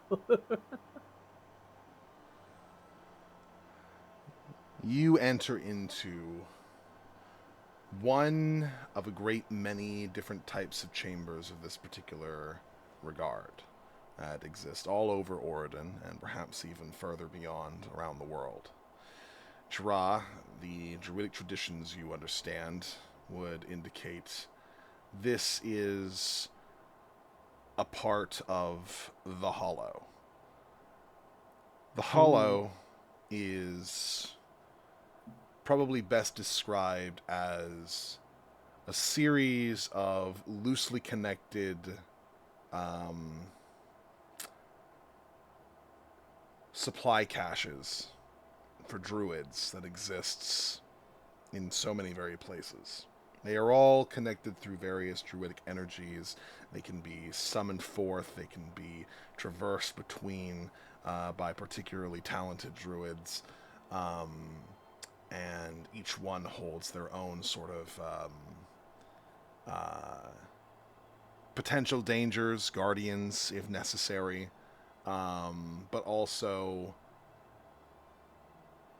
gifts given from druids of times past to the druids that will be experiencing these in the times future. And they are meant to be a place where a visitor comes, they exchange something of their own, take something from the past, and then the tradition continues. There are likely some trials you'll have to pass in order to get to the actual spot itself. But the first one has already been passed in terms of opening it in the first place.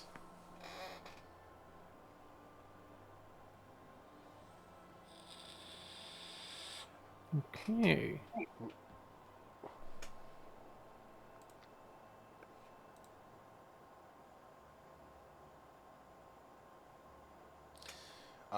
Before we explore this place in more detail, we are coming across that time. So, I think we can call it there for today, and pick this back up in a couple weeks. Before we go, let's do some affirmations. No Raiko today, unfortunately. No Rick. But, Mr. Swagman, would you like to kick us off? Yeah, I got to give it to Raw. I think he kind of stole the show today. Gave us lots of good Raw content, and that was something we didn't have a lot of before. So Raw interesting content. Raw content, goddammit. It's interesting to see him kind of in his element and learn more about him. So I'm excited. Soup.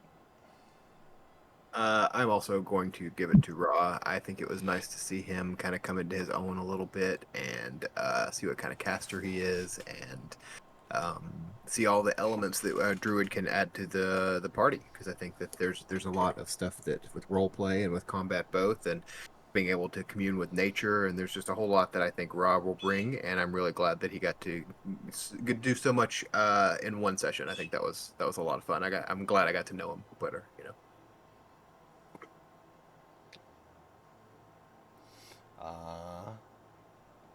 Dopey. I'm not sure. I got kind of a little bit overwhelmed with how much happened to with all of the things I could do. There was a lot. But I did enjoy everyone's gentle approach with the child and making sure they were all right. I didn't know I was going to have to be coaching through drama today. Yeah, Trauma Azalea today. picking him up and holding him, and then Soup telling the stories and such. I think I am actually going to give it to the Soup for the Tick and Winter story. That was actually really nice. I enjoyed that. I had an idea that was something I wanted to do, but I hadn't written anything, so it could have come off a little smoother. But I definitely wanted to include them. Thought that was pretty clever.